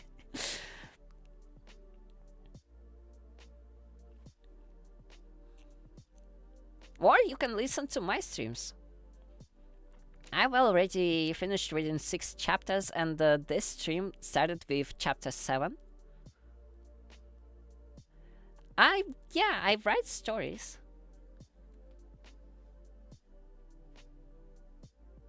It's okay. Like books aren't for everyone. People do enjoy different mediums of getting different information. Like some prefer to read light novels, some like to just read comics. It's for there's a medium for everyone. It's fine.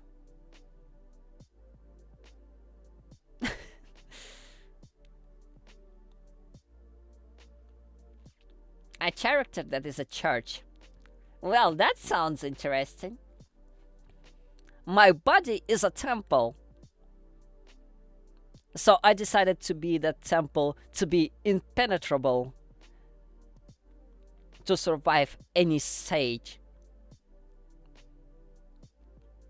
What's the difference between a light novel and a book? In all honesty, I'm not sure myself. Like, I know the term in itself, like, light novels hail from Japan or China? Not entirely sure. I think the light novels are generally shorter stories compared to like full-fledged books, how they normally released. The sanctuary of both men and women. Flask. So a light novel is not manga. Yeah, I don't think the light novel is manga. Manga is more like Western comics, but like written in Japan with a certain style, a certain topic going. Light novel is more of a book in itself with a few illustrations, but just normally provided in smaller packages than general storybooks in Europe and the Western. I would use a tower shield and a mace. Come on.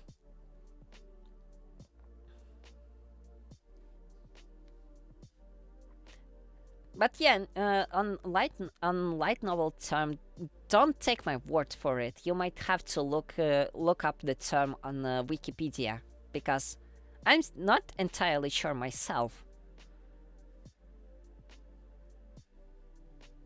I'm more of a strange reader. Well, again, everyone has their own genre that they prefer. It also like defines what kind of content you end up consuming in the end. Like what games you like what cartoons or movies you are going to watch.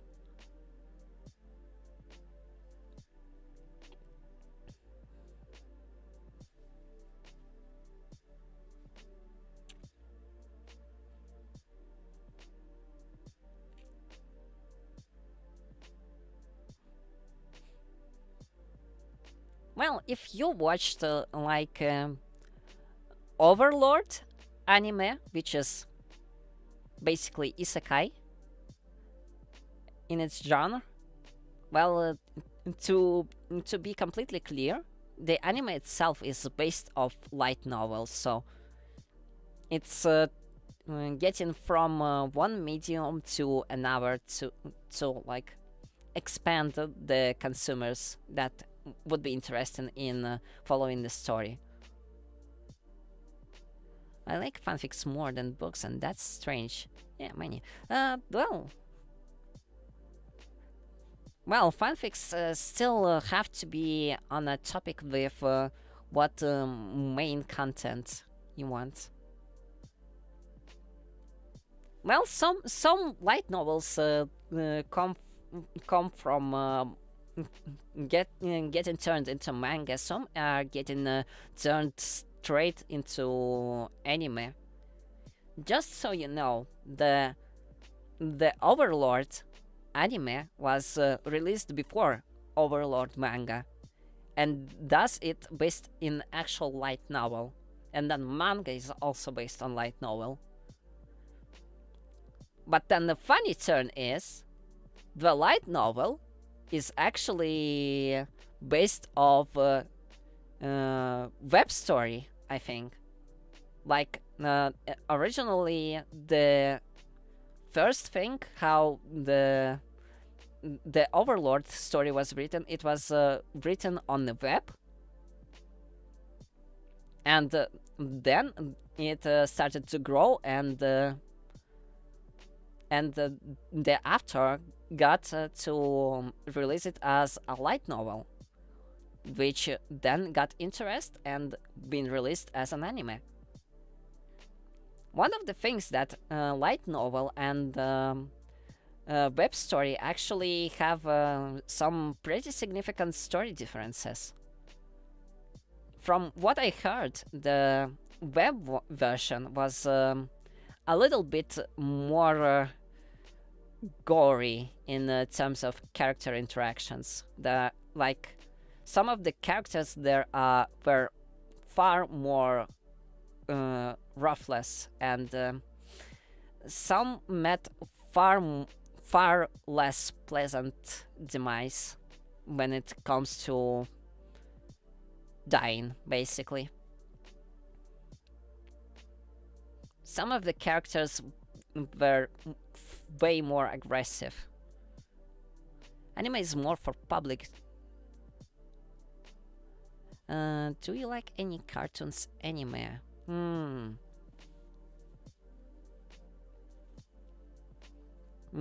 That's a little bit complicated. Well, I'm enjoying some of the isekai. I'm not gonna lie.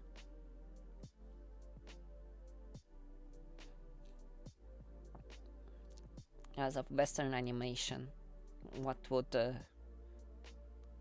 Oh, well, I guess How to Train Your Dragon is also one of my favorites. Nothing beats Chinese manga protagonists, I'm sorry. Yes. I guess that's true. Many movies of it. Then there's also animated series like Riders of Berk.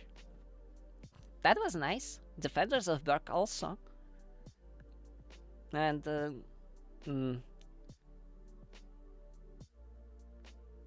hey, Lelets! Welcome back! It's never a good one unless your girlfriend dumps you when you get LPF. I'm not sure I've heard isekai anime starting like that. Or like anything like that. Or getting to that point in the middle. Haven't watched that kind yet. Or, well, haven't been interested in it. Manhwa. Ah. Okay.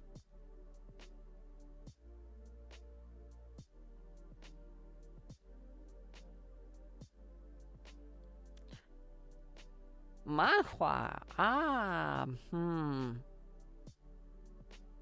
Is this those Chinese comics that are like presented in really long strips and like they some way tell like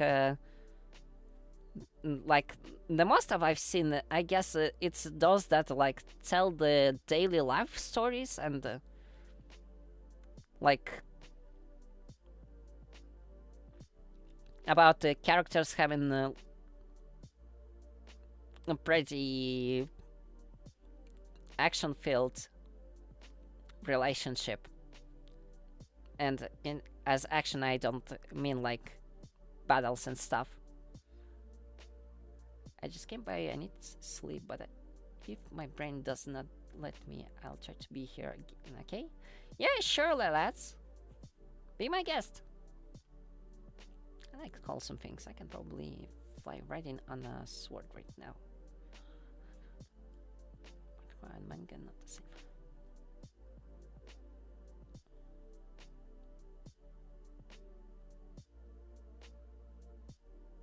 See ya, lads. But yeah, I believe manhwa and manga are not exactly the same. There is a slice of life genre in manga, but manhwa is just going through generally a little bit different line of production, and it's I think more exclusive to China artists. Again, don't take my word on that. There should be a page on Wikipedia on that. But I believe that's what it is. Manga is a little bit a different format. Like, it's still art, but it's slightly different format. Manhwa and manhwa are the same, but it's not manga, like Japanese manga and Chinese manhwa. Webtoon is for Korean manga. Now I know. Yeah, manga is Japanese. Yes, yes. We came to conclusion. Yes.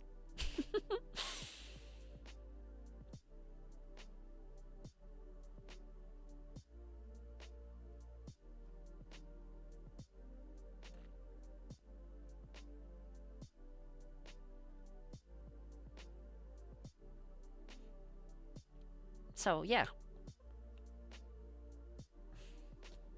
At least that is resolved. Webtoon Korean manga Japan manhwa Chinese. Webtoon Korean manga Japan manhwa Chinese. Yeah.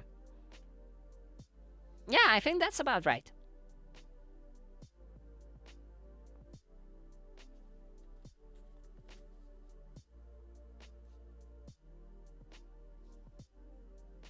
Write that down. Write that down. Write that down.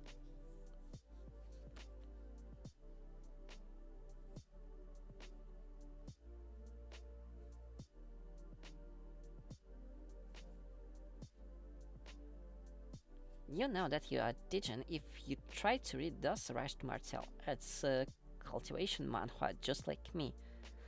So don't try it, guys. Okay. Sure. It's funny, but I'm actually following some of the Webtoon originals.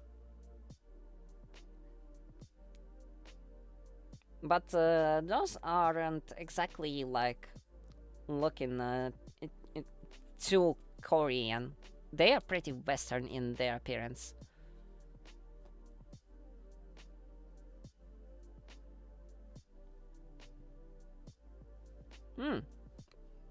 Well, at least Webtoon as a service is good in itself.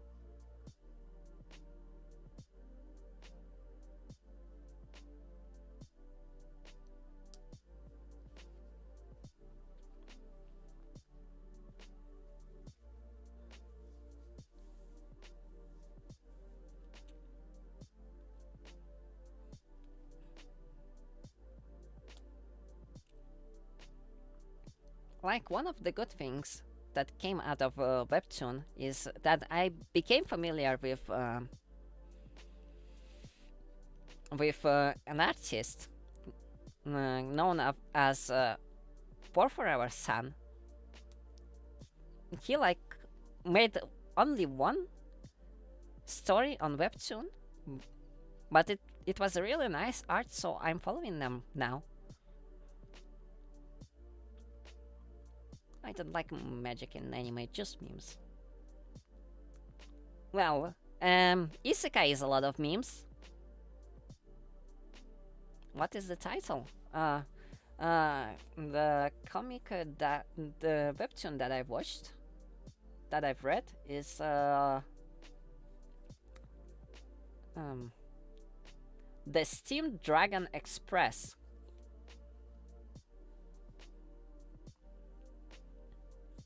It was yes, a collaboration work between Pour Forever and Meriwether. I think the latter is pretty famous. Exactly because of Webtoon. But yeah, I really like the story and the visuals. Pour Forever Sun art is really nice. Sadly, the story ended in kind of a bit of cliffhanger, I guess. I would say. But in general, they are making their own art now, and it follows their own kind of story, so to say. The art is cute, yes. Although, admittedly, Pour Forever is even able to like draw very epic dynamic scenes with action in it, and it won't look like stale or static, and that's quite respectable. Not many artists I've seen actually able to do it right.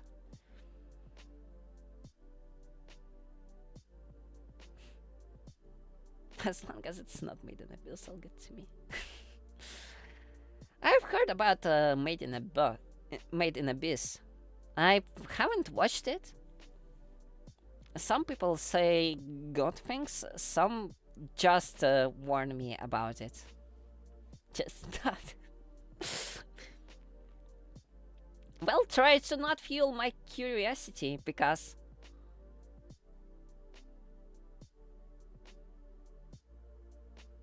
too wholesome.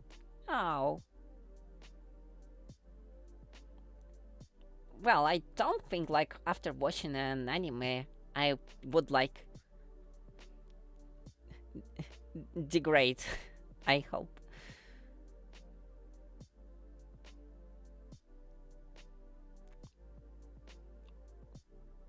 Well, I liked the cave story, at least. It was interesting in its own way. A rather simple story, but nice nonetheless. And true ending was not easy to achieve. I still love the fact that I basically spent 24 hours to actually finish the game. And the neutral ending and true ending in terms of story like differ between each other drastically.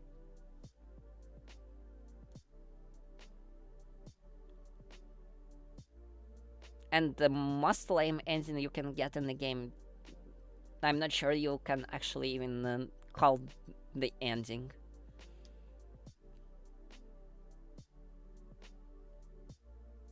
Oh. That doesn't sound pleasant. Well, if we are going to speak of not exactly wholesome things, screaming and everything.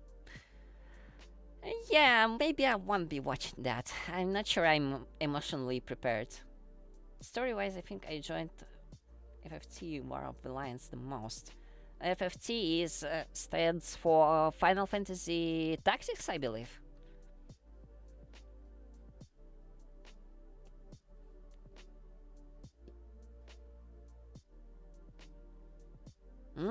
Yeah. I probably have heard of the game, but likely never played it. I su- from the tactics, I suspect that it's something turn-based, and I'm not too good at it, as I've already said.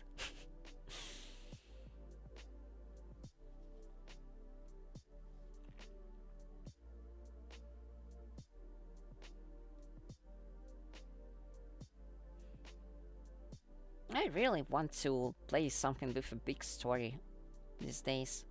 Maybe I actually should replay Nier, but mm, not the most recent Nier, like Automata, the one with androids.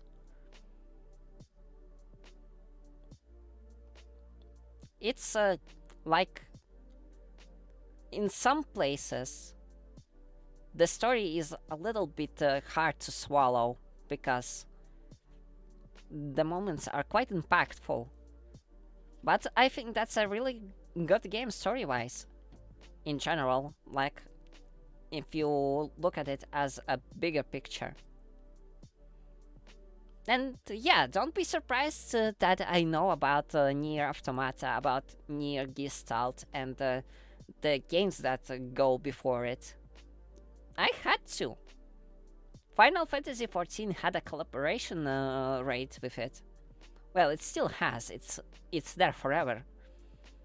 But yeah, nice games. They kind of like they have a sad story in a way. Much culture. I have a guess of what are you talking about? Like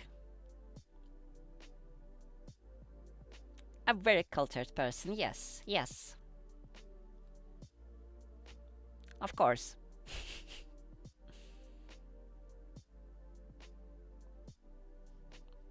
Let's say that you are a very cultured person. But yeah, knowing what was in the Nier games actually been a huge benefactor while I was clearing Nier raids in Final Fantasy XIV.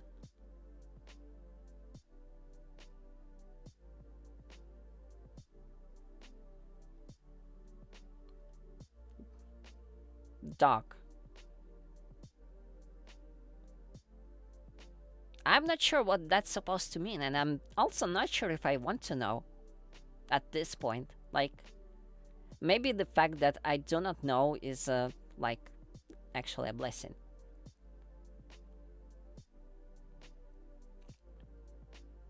Yeah, what? I have no idea what Flask tried to say, by saying dog. And I probably don't want to know, based on his reaction.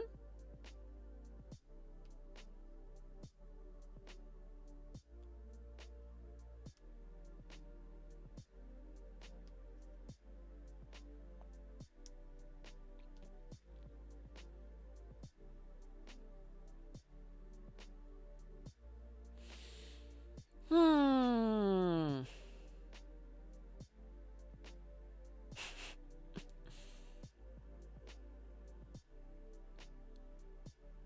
Yeah, no, let's just leave it behind.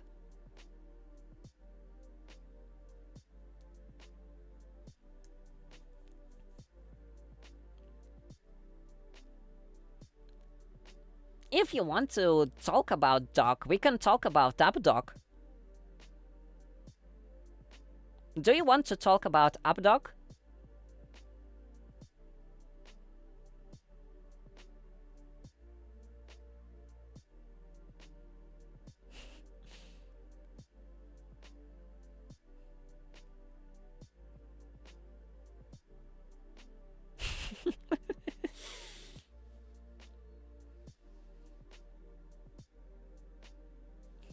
Back to topic.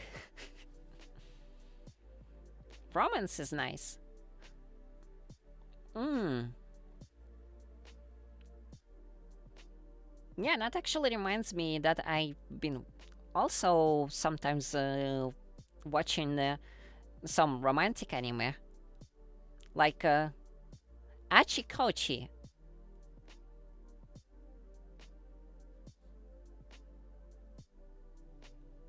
I think was the name.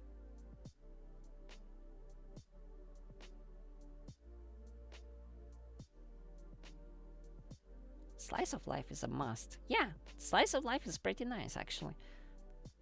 Hmm. I've also remembered like um hmm.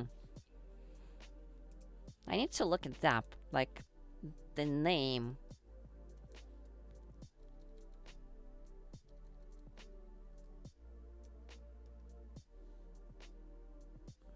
Oh right.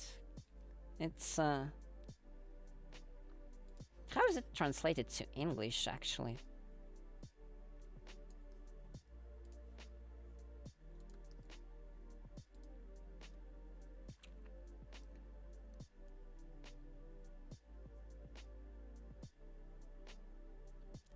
Invented Inference.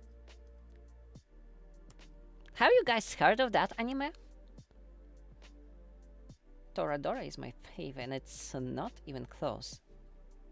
No. Well, that's reasonable. I guess it's not too big of a title. Ah. Oh, actually, one of the most recent anime I've also watched would be Dorohedoro. It's a weird kind of fun. It's kind of weird, but it's kind of fun to watch.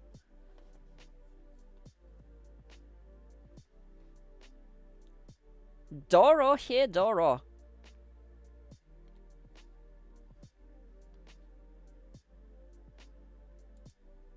I think the right way to spell it.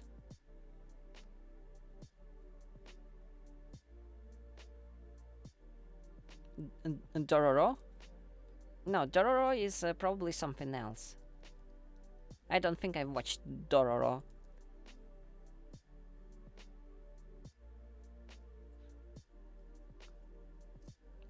Though it might be interesting to watch. Maybe. Maybe I should. And the opening for them is lit. Demons. Right.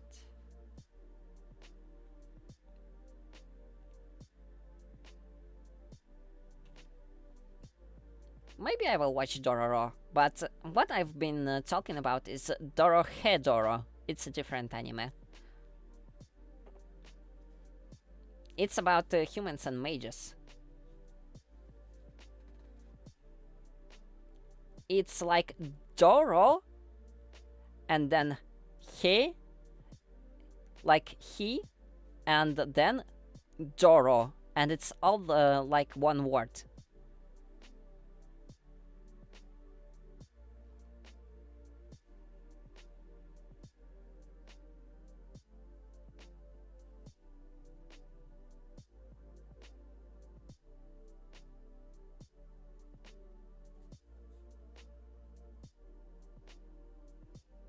Yeah, it's pretty nice. I like the first season. I'm not sure if there will be a new one coming, so maybe I should switch to manga to see how it actually ended. I'm curious.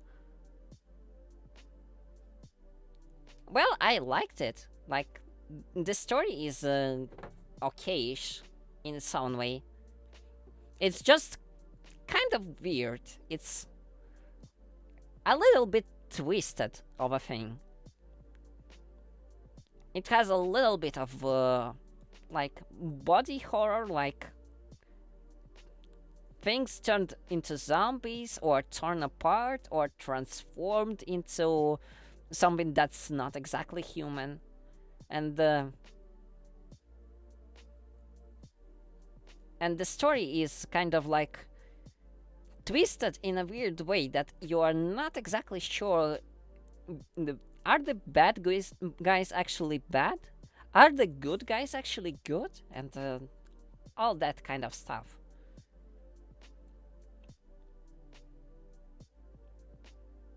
Yeah, give it a watch. Like, it's just one season, so But you might get hooked up to it, you might not get to.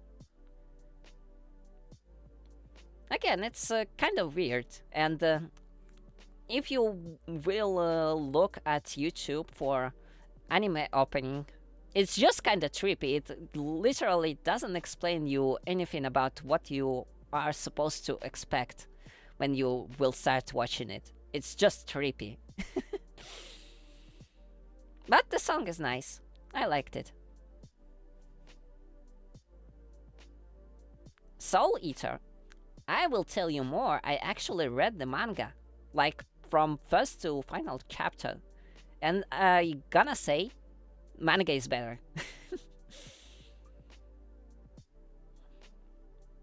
Anime was fine, but like when it got to the second half of it and the story went off the rails from what was going in manga, it kind of started to get not as good.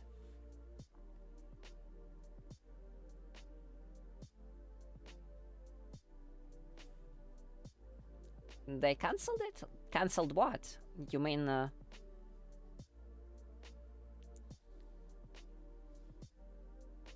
what did they cancel? Oh, the anime. You mean the anime?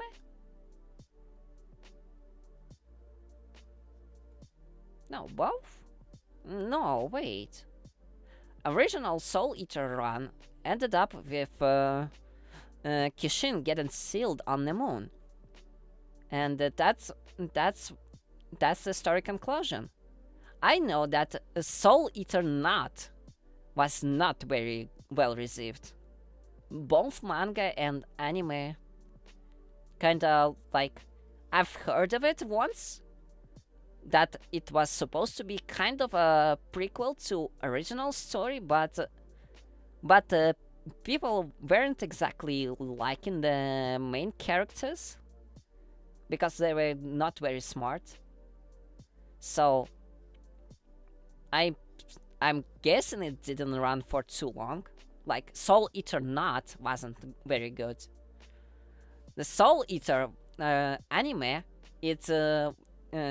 it reached the point of following manga until Kishin was released, and after that point, the story started to derive from the source material slowly, until the point that Kishin was defeated by Maka. That I remember, and that was also anime conclusion. Anime ended before manga ended, but it ended up with like some pretty crazy off-rail shit that doesn't exactly make sense kind of stuff. Well, you see, in the manga, then they've been attacking the Baba Yaga castle. This whole arc in manga and anime, they are different.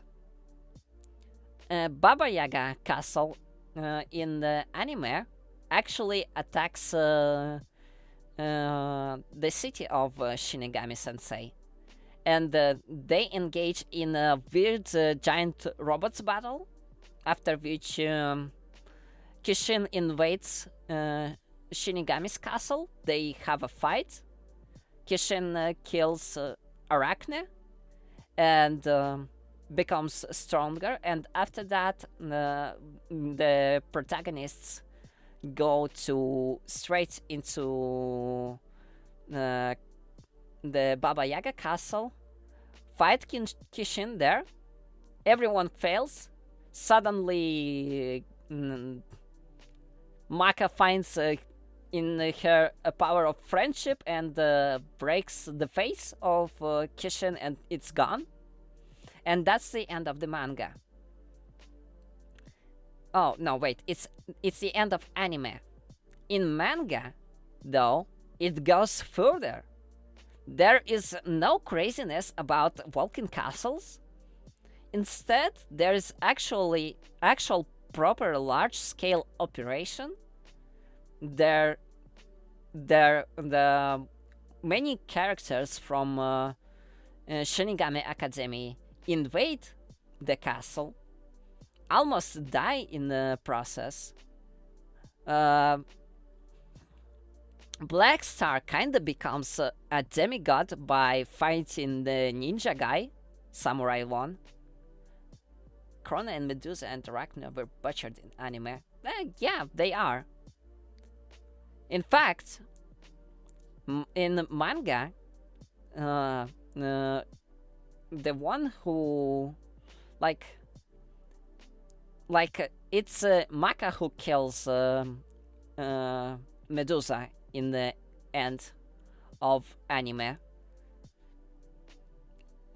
As a result of what happened in manga, Arachne dies, and Medusa actually takes over her dead body and continues her evil plan by making Krona into new Kishin, which is a huge deal. Yeah, it's more tragic. There's more impactful events that happened. It's just it was just way more serious in a ton with no friendship bullshit. Sorry for saying it in that way. I didn't want to do that, but it's just true. It's just how it is.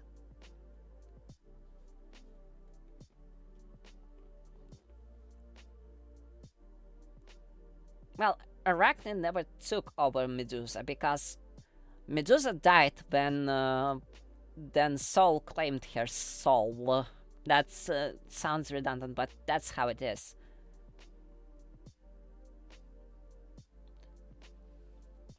Medusa have been influencing Krona in a very bad way, and I guess at the end of the story it was her goal that to make sure that whenever something good comes the way of Krona, she would literally just strike back to continue her fall into madness, and that was the point. Obviously, by the end of the story, Maka kinda manages to drag her out of it, but ultimately it's still the end of Krona. She wouldn't return to be like a normal child in no way.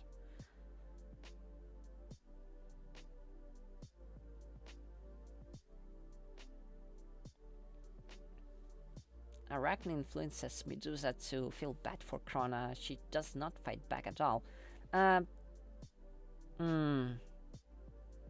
Well, that's not exactly how I remember it. For me, it just felt like that time then Medusa tried to be like a mother, like how the mother was actually supposed to be. It was all done not because she was manipulated into it, but for me it felt like a part of this entire elaborate plan to turn Krona into Kishin that would totally deny even the strongest of bonds, like the bond that family is supposed to have, like mother and a child. Like, Medusa been fostering a murderer in Krona for since she was a little toddler, but then there was Maka introduced into the life of Krona, and Medusa probably wanted for Krona to not be attached to Maka either, like that she would go so mad that she would sever even that connection.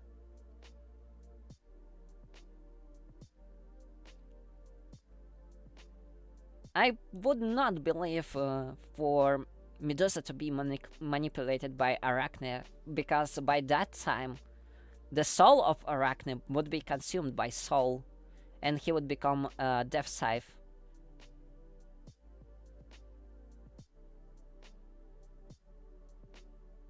Hmm, maybe I missed that part somehow. I will take your word on that. But again, I just haven't felt that way when I've seen that scene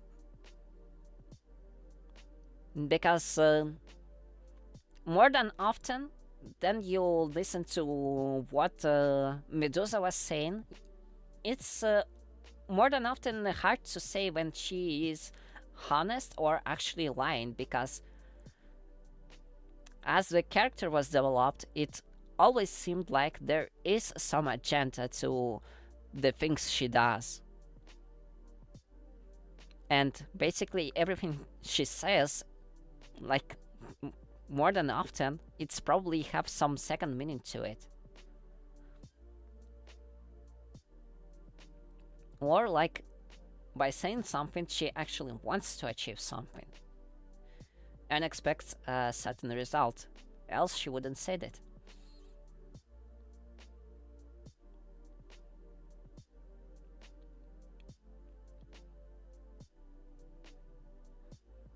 It's like, in my eyes, it was a big part of her character about her constantly planning and plotting, kind of in a scientific manner. Um, um, mm, yeah, guess, I guess it's fine. I don't know. I suspect that that you found the link for a website where it's possible to read manga and check out the chapter. Oh, Tumblr. Theory did Arachne control Medusa? Ah, okay. That should be fine. Repost from Amina, spoilers and gore warning. Um,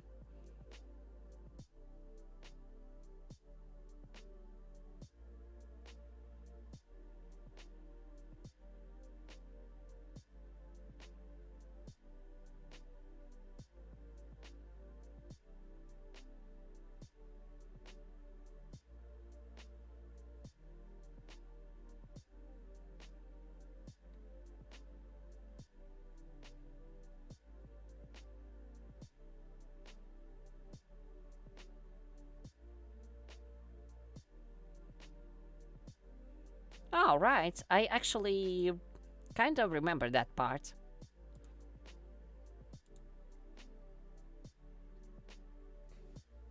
Yeah, I actually remember one of that part, but by the time the Krona actually killed Medusa, I would expect her to completely suppress whatever there was left of Arachne.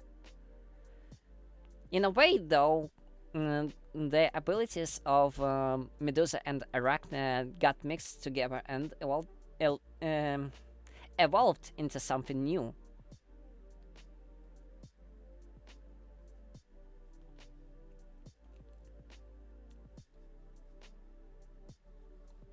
But as a result, it's hard to tell how much that residual um,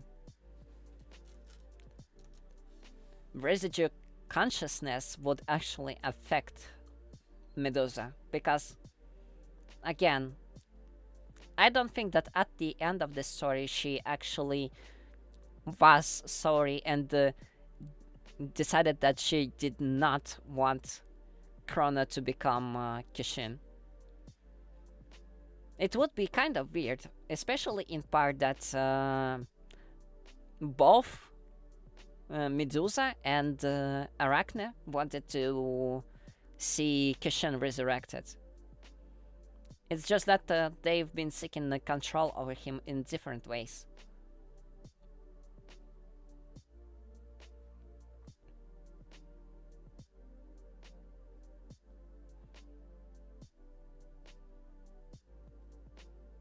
So yeah, with a final chapter about Medusa, where she dies for real, I'm actually still feeling like there was some agenda that Medusa wanted to achieve, which would be achieved only by her death.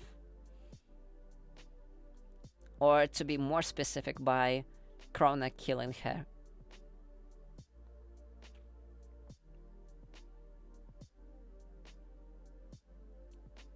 Medusa was interesting character in her own way. Like, she was kind of crazy, but who wasn't in that story? And but to her credit, in the manga, she wasn't too plain of a character, like at all.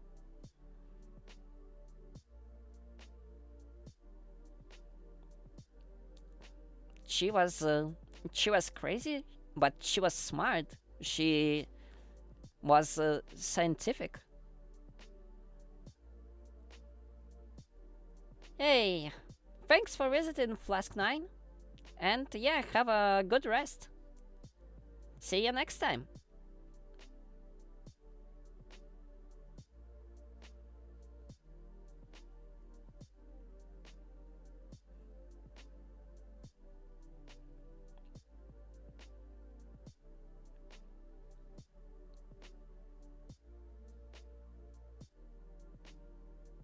It's like 1 in the morning for you.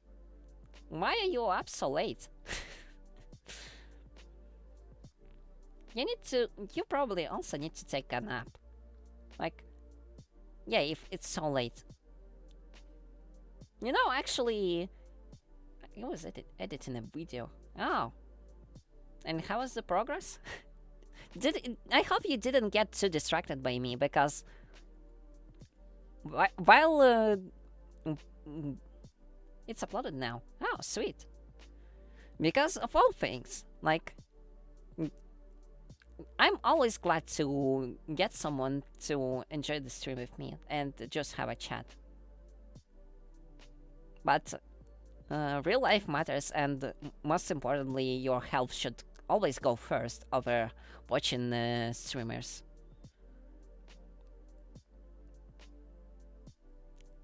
Well, okay then. But yeah, this stream is already going for quite a while, and it's getting late for me as well, and there's still some stuff I want to do. So, I still have like a good piece of chapter to read. May I not specify, but yeah, it's past midnight.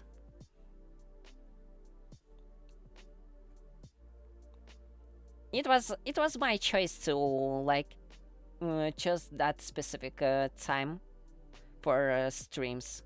Sleep for the week. Well, I've just like, I have a different sleep schedule. I usually sleep during daytime. It's more comfortable for me. I'm a little bit of a nocturnal creature.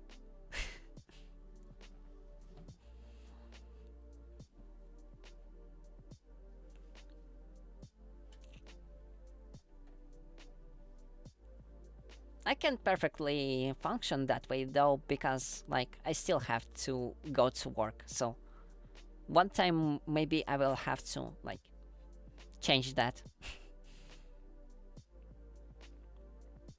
But yeah, I guess we kind of running.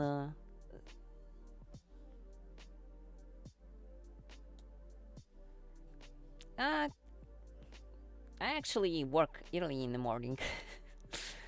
I sleep after work, and after that I'm stream. It's kinda how it goes. Yeah.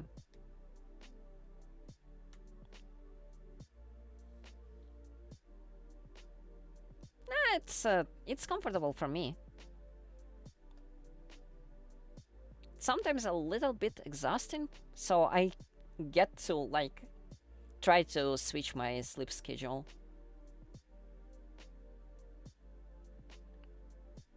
Before going to work? Yeah, I can usually take like 2 hours nap in between No, well, before going to work in the morning.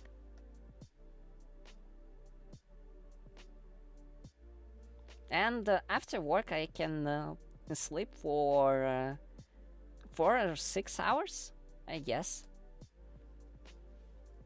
Case by case scenario. I'm not working until too late, so I'm not super well rested, but I'm generally in a K shape.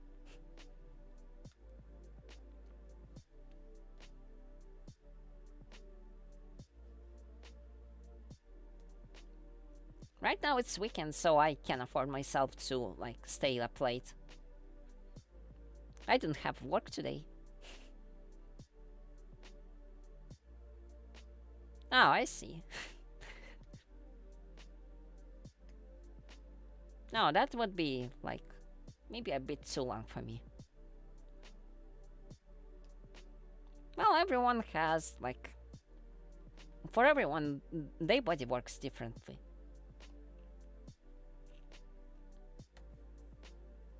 Yeah, if it works, it works. No reason to change that. So, actually, as a matter of fact, I wanted to finish reading the chapter and then conclude the stream. Do you feel like stay or will you be doing your own business? Maybe you will go to sleep because again, 1 in the morning. It's a good time to go to bed.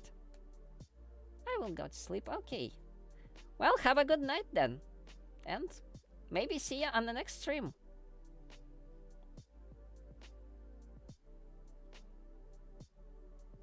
Have a good rest.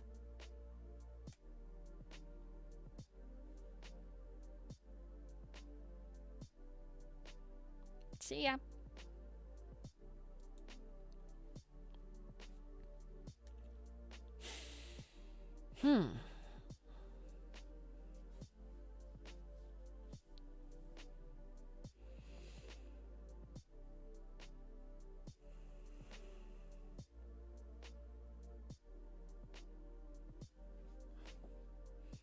Yeah, I'm getting a little bit too tired myself. Ah.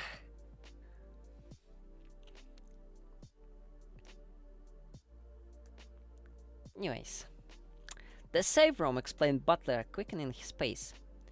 His instincts was to go in all guns blazing, but training took over. Fairy hardware was most definitely superior to his own, and who knew how many barrels were aimed at the other side of that door right now? No, caution was most definitely the best part of Valor in this particular situation. He placed a palm against the wood, feeling for vibration. Nothing, no machinery then. Butler curled his fingers around the knob, twisting gently. With his other hand, he drew a 6-hour automatic from his shoulder holster. No time to fetch the dart rifle. He would have to shoot to kill. The door swung noiselessly, as Butler knew it would, having oiled every hinge in the house himself. Before him was... Well, to be honest, Butler wasn't quite sure what it was. But he didn't know better. That is, at the first glance, he could have sworn that the thing resembles nothing more than an enormous quivering... Suddenly the thing exploded, jettisoning an amazing amount of tunnel waste directly at the unfortunate maidservant. It was like being battered with 100 sledgehammers simultaneously. Butler was lifted bodily and flung against the wall. And as he lay there, consciousness slipping away from him, he prayed that Master Artemis hadn't managed to capture the moment on video. Holly was weakening. The bed frame was nearly twice her body weight, and the ridges were tearing cruel welts in her palms. But she couldn't stop now, not when she was so close. She slammed the post into the concrete again. A cloud of grey dust spiraled around her legs. Any second now, Fall would tumble to her plan and she would get the hypodermic treatment again. But until then... She gritted her teeth against the pane, heaving the bed frame to knee height. When she saw it, a silver of brown among the grey. Could it be true? Pain forgot, and Captain Short dropped the bed, sinking quickly to her knees. There was indeed a small patch of earth poking through the cement. Holly fumbled the acorn from her boot, clasping it tightly in bloody fingers. I return you to the earth, she whispered, warming her fist into the tiny space, and claim the gift that is my right. Nothing happened to for a heartbeat, perhaps two. Then Holly felt the magic rush up her arm like a jolt from the electrified troll fence. The shock sent her spinning across the room. For a moment the world swirled in a disconcerting kaleidoscope of color, but then it settled. Holly was no longer the defeated elf she had been. Right, Master Fowl, she grinned, watching the blue sparks of fairy magic seal her wounds.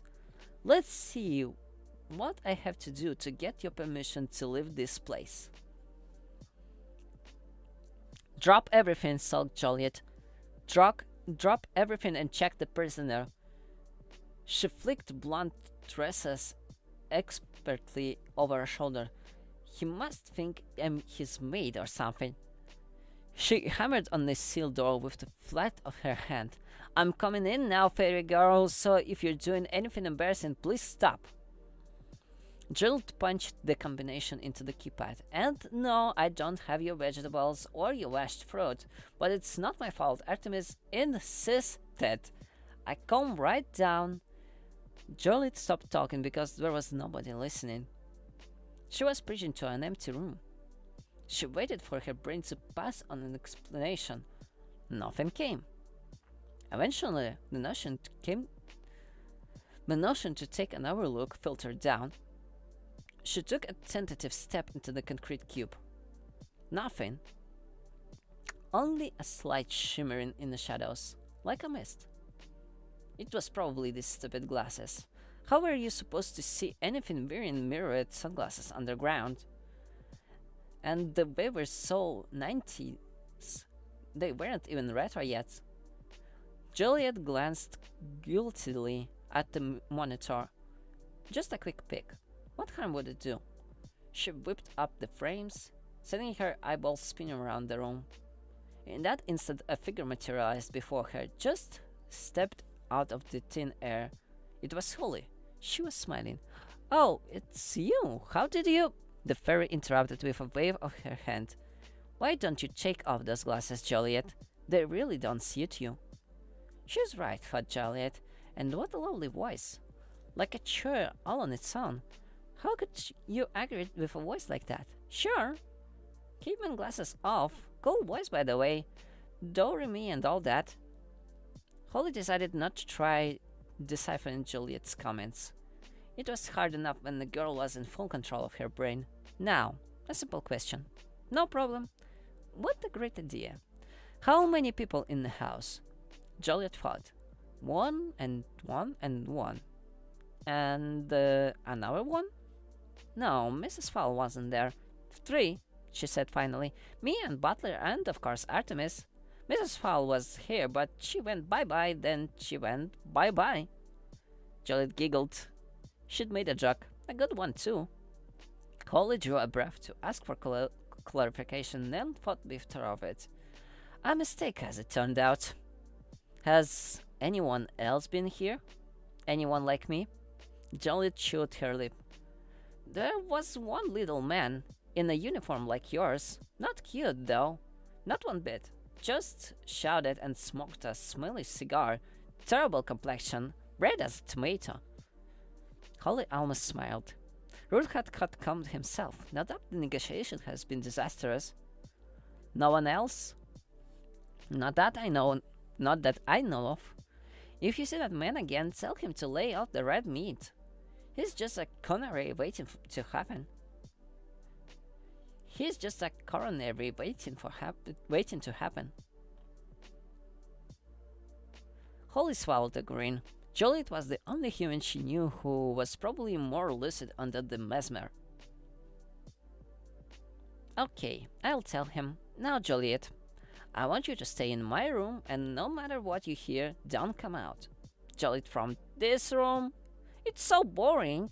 No TV or anything. Can't I go up to belong? Joliet frowned. Ah, wait. No, you have to stay here. Anyway, Barry just installed a wall television. Cinema size, wrestling 24 hours a day. Joliet almost fainted with pleasure. She ran into the cell, gasping as her imagination slipped the pictures. Holly shook her head. Well, she thought, at least one of us is happy. Mulch gave his rear end a shake to dislodge any clumps of earth. If only his mother could see him now, spraying mud on the wood people. That was irony, or something like that. Mulch had never been big on vocabulary in school. That or poetry? He'd never seen the point. Down the mines, there were only two phrases of any importance: look, gold, and cave in, everybody out. No hidden meanings there, or rhymes. The dwarf buttoned his back flap, which had been blasted open by the gale and emanating from his nether regions. Time to make a run for it. Whatever hope he'd had of escaping undiscovered had been blown, literally. Mulch retrieved his earpiece, screwing it firmly into his ear. Well, you never knew. Even an LAP might prove useful. And when I get my hands on you, convict, you will wish you stayed down those mines. Mulch sighed. Oh, well, nothing new there then. Clasping the safe treasure tightly in his fist, the dwarf turned to retrace his steps. To his utter amazement, there was a human entangled in the banisters. Mulch was not one bit surprised that his recyclings had managed to hurl the elephantine mudman several yards through the air. Dwarf gas had been known to cause avalanches in the Alps. What did surprise him was the fact that men had managed to get so close to him in the first place. You're good, said Mulch, wagging a finger at the unconscious bodyguard, but nobody takes a body blown from Mulch Digium and stay on their feet. The mudman stared, the whites of his eyes showing beneath fluttering lids. Ruth's voice crackled in the Dawn's ear. Get a move on, Mulch Digums, before that mudman gets up and rearranges you innards. He took out an entire ritual team, you know. Mulch swallowed, his brow suddenly deserting him. An entire ritual team? Maybe I should get back underground. For the good of the mission. Skipping hurriedly around the groaning bodyguard, Mulch took the steps two at a time. No point in worrying about creaking stairs when you just sent the intense style equivalent of a hurricane hail scurrying around the corridors. He'd almost reached the cellar door when a figure shimmered into focus before him. Mulch recognized it as his arresting officer from a Renaissance master smuggling case. Captain Short. Mulch, I wasn't expecting to see you. The dwarf shrugged. Julius had a dirty job. Someone had to do it. I get it. Holly nodded. You've already lost your magic. Smart. What did you find out? Mulch showed Holly his find. This was in his safe. A copy of the book? Gasped Holly. No wonder he's in the fix. You're playing into his hands all along. Mulch opened the cellar door. Shall we? I can't. I'm under eyeball orders not to leave the house. Your magical types and your rituals. You have no idea how liberating it is to be rid of all the mumbo-jumbo. A series of sharp noises drifted down from the upper landing. It sounded like a troll thrashing around in a crystal emporium. We can debate ethics at a later date. Right now, I suggest we make ourselves scarce. Mulch nodded. Agreed. This guy took out an entire ritual squad, apparently. Holly paused, half-shielded. An entire squad? Fully equipped? I wonder. She continued her fade ad, and the last thing to go was her widening grin. Mulch was tempted to hang around. There weren't many things more fun to watch than the heavily armed recon officer going down on a bunch of unsuspecting humans. By the time Captain Short got through with his foul character, he'd be begging to get out of his manor. The foul character in question was watching in all form of surveillance room. There was no denying it. Things were no good. Not good at all, but certainly not irredeemable. There was still hope. Artemis catalogued the events of the last few minutes. The manor's security had been compromised. The safe room was in shambles, blown apart by some sort of fairy flatulence. Butler lay unconscious, possibly paralyzed by the same gaseous anomaly.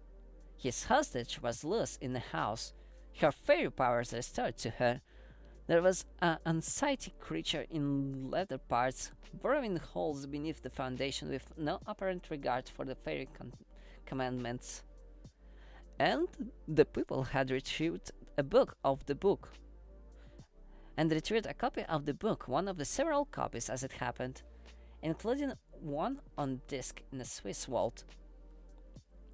Artemis' finger combed an errant strand of dark hair. He would have to dig very deep to uncode the good of this particular scenario. He took several deep breaths, finding this chi as Butler had taught him.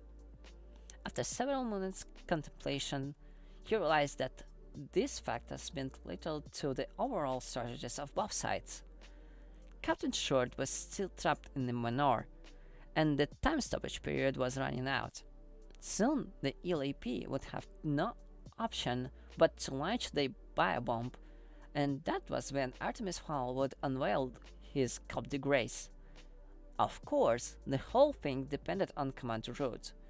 If Root was intellectually challenged, and as he looked, it was quite possible the entire scheme would collapse around his ears. Artemis hoped fervently that someone of the fairy team had the wit to stop the blunder he'd made during the negotiation session. Mulch unbuttoned his back flap. Time to suck some dirt as they set down the mines. The trouble with draft tunnels was that they were self-sealing, so that if you had to go back the way you came, there was a whole new burrow to be excavated. Some dwarves retraced their steps exactly, chewing through the less compact and predigested dirt. Mulch preferred to dig a fresh tunnel. For some reason, eating the same dirt twice didn't appeal to him. Unhinging his jaw, the dwarf pointed himself torpedo-like through the hole in the floorboards. His heart calmed immediately as the scent of minerals filled his nostrils. Safe. He was safe. Nothing could catch a dwarf underground, not even a Scalian rockworm. That was, of course, if he managed to get underground. 10 very powerful fingers gripped Mulch by the ankles. This just wasn't the dwarf's day. First, wart face, and now this homicidal human. Some people never learn, usually mud people. "Ego," he mumbled, unheeded jaw flapping uselessly. "Not a chance," came the reply. "The only way you're leaving this house is in my body bag." Mulch could feel himself being dragged backwards. This human was strong. There weren't many creatures that would dislodge a dwarf with a grip of something. He scrabbled in the dirt, cramming the handfuls of wine-impregnated clay into his cavernous mouth. There was only one chance. "Come on, you little goblin, out of here!" "Goblin!" Mulch would have been indignant had he not been busy chewing clay to eject at his enemy. The human stopped talking, possibly he had noticed the flap and probably what was behind it. No doubt what was happening in the safe room was coming back to him. Oh, what would have followed to it? Oh, is anyone's guess, but I'd be willing to bet that it wouldn't have been due to me. As it happened, Butler never had time to finish his expletive because he wisely chose the moment to relinquish his grip. A wise choice he did because it coincided with the instant Mulch decided to launch his effing offensive. A lump of compacted clay sped like a cannon directly at the spot where Butler had been barely a second previously. Had it still occupied that space, the impact would have separated it from Butler's shoulders. An ignoble end for a bodyguard of his caliber. As it was, the soggy missile barely grazed his ear. Nevertheless, the force was sufficient to spin Butters like a nice skater, letting him on his ramp for the second time in as many minutes. By the time his vision was settled, the dwarf had disappeared into a maelstrom of churning musk. Butler decided not to attempt pursuit. Dying below ground was not very high on his things to do list. But there will be another day, Fairy, he thought grimly. And there was to be. But that's another story. Mulch's momentum propelled him underground, his gun several yards along the loamy way before he realized no one was following. Once the taste of oath had settled in his heart rate, he decided it was time to implement his escape plan. The dwarf altered his course, chewing his way towards the rabbit warren he'd noted earlier. With any luck, the centaur hadn't run a seismology test on the manor grounds, or his rats might be discovered. He'd just have to bank on the fact that they had more important things to worry about than a missing prisoner. There shouldn't be any problem deceiving Julius. But the centaur? He was a smart one. Mulch's internal compass steered him through, and within minutes he would feel the gentle vibration of rabbits lopping around their tunnels. From here on, timing was crucial if the illusion was to be effective. He slowed his digging rate, poking his soft clay gently until his fingers reached the tunnel wall. Mulch was careful to look the other way because whatever he saw would be showing up to a view screen back in an LAP HQ. Laying his fingers on the tunnel floor like an upturned spider, Mulch waited. It didn't take long. In seconds, he felt the rhythmic thump on an approaching rabbit. The instant the animal's hind legs braced the trap, he tightened his powerful digits around its neck. The poor animal never had a chance. Sorry, friend, thought the dwarf. If there was any other way. Pulling the rabbit's body through the hole, Mulch rehinged his jaw and began screaming, "Cave in! Cave in! Help! Help!" Now for the tricky bit. With one hand, he agitated the surrounding earth, bringing showers of it crumbling around his own head. With the other hand, he popped the iris cam out of his left eye and slid it into the rabbit's. Given the almost total darkness and the landfall confusion, it should be almost impossible to spot the switch. "Julius, please help me! Mulch! What's happening? What's your status?" "What's my status?"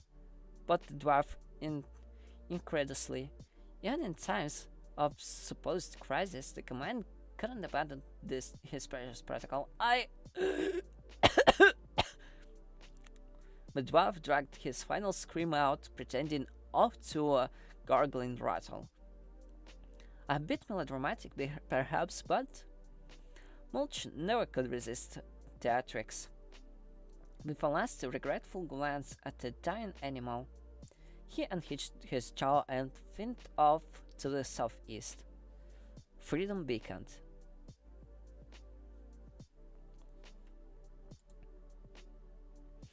Well, that would be the end of chapter 7. And that's basically all I've managed to read through the stream, but that's okay. At least I had a pleasant conversation. That's always nice. But at this point, I will be concluding the stream, so to everyone still with me, thank you for watching. I will be releasing the schedule for next week before Monday. And so I will see you next time. Until then, have a good day or night, or what time is it for you? Take care of yourself and goodbye.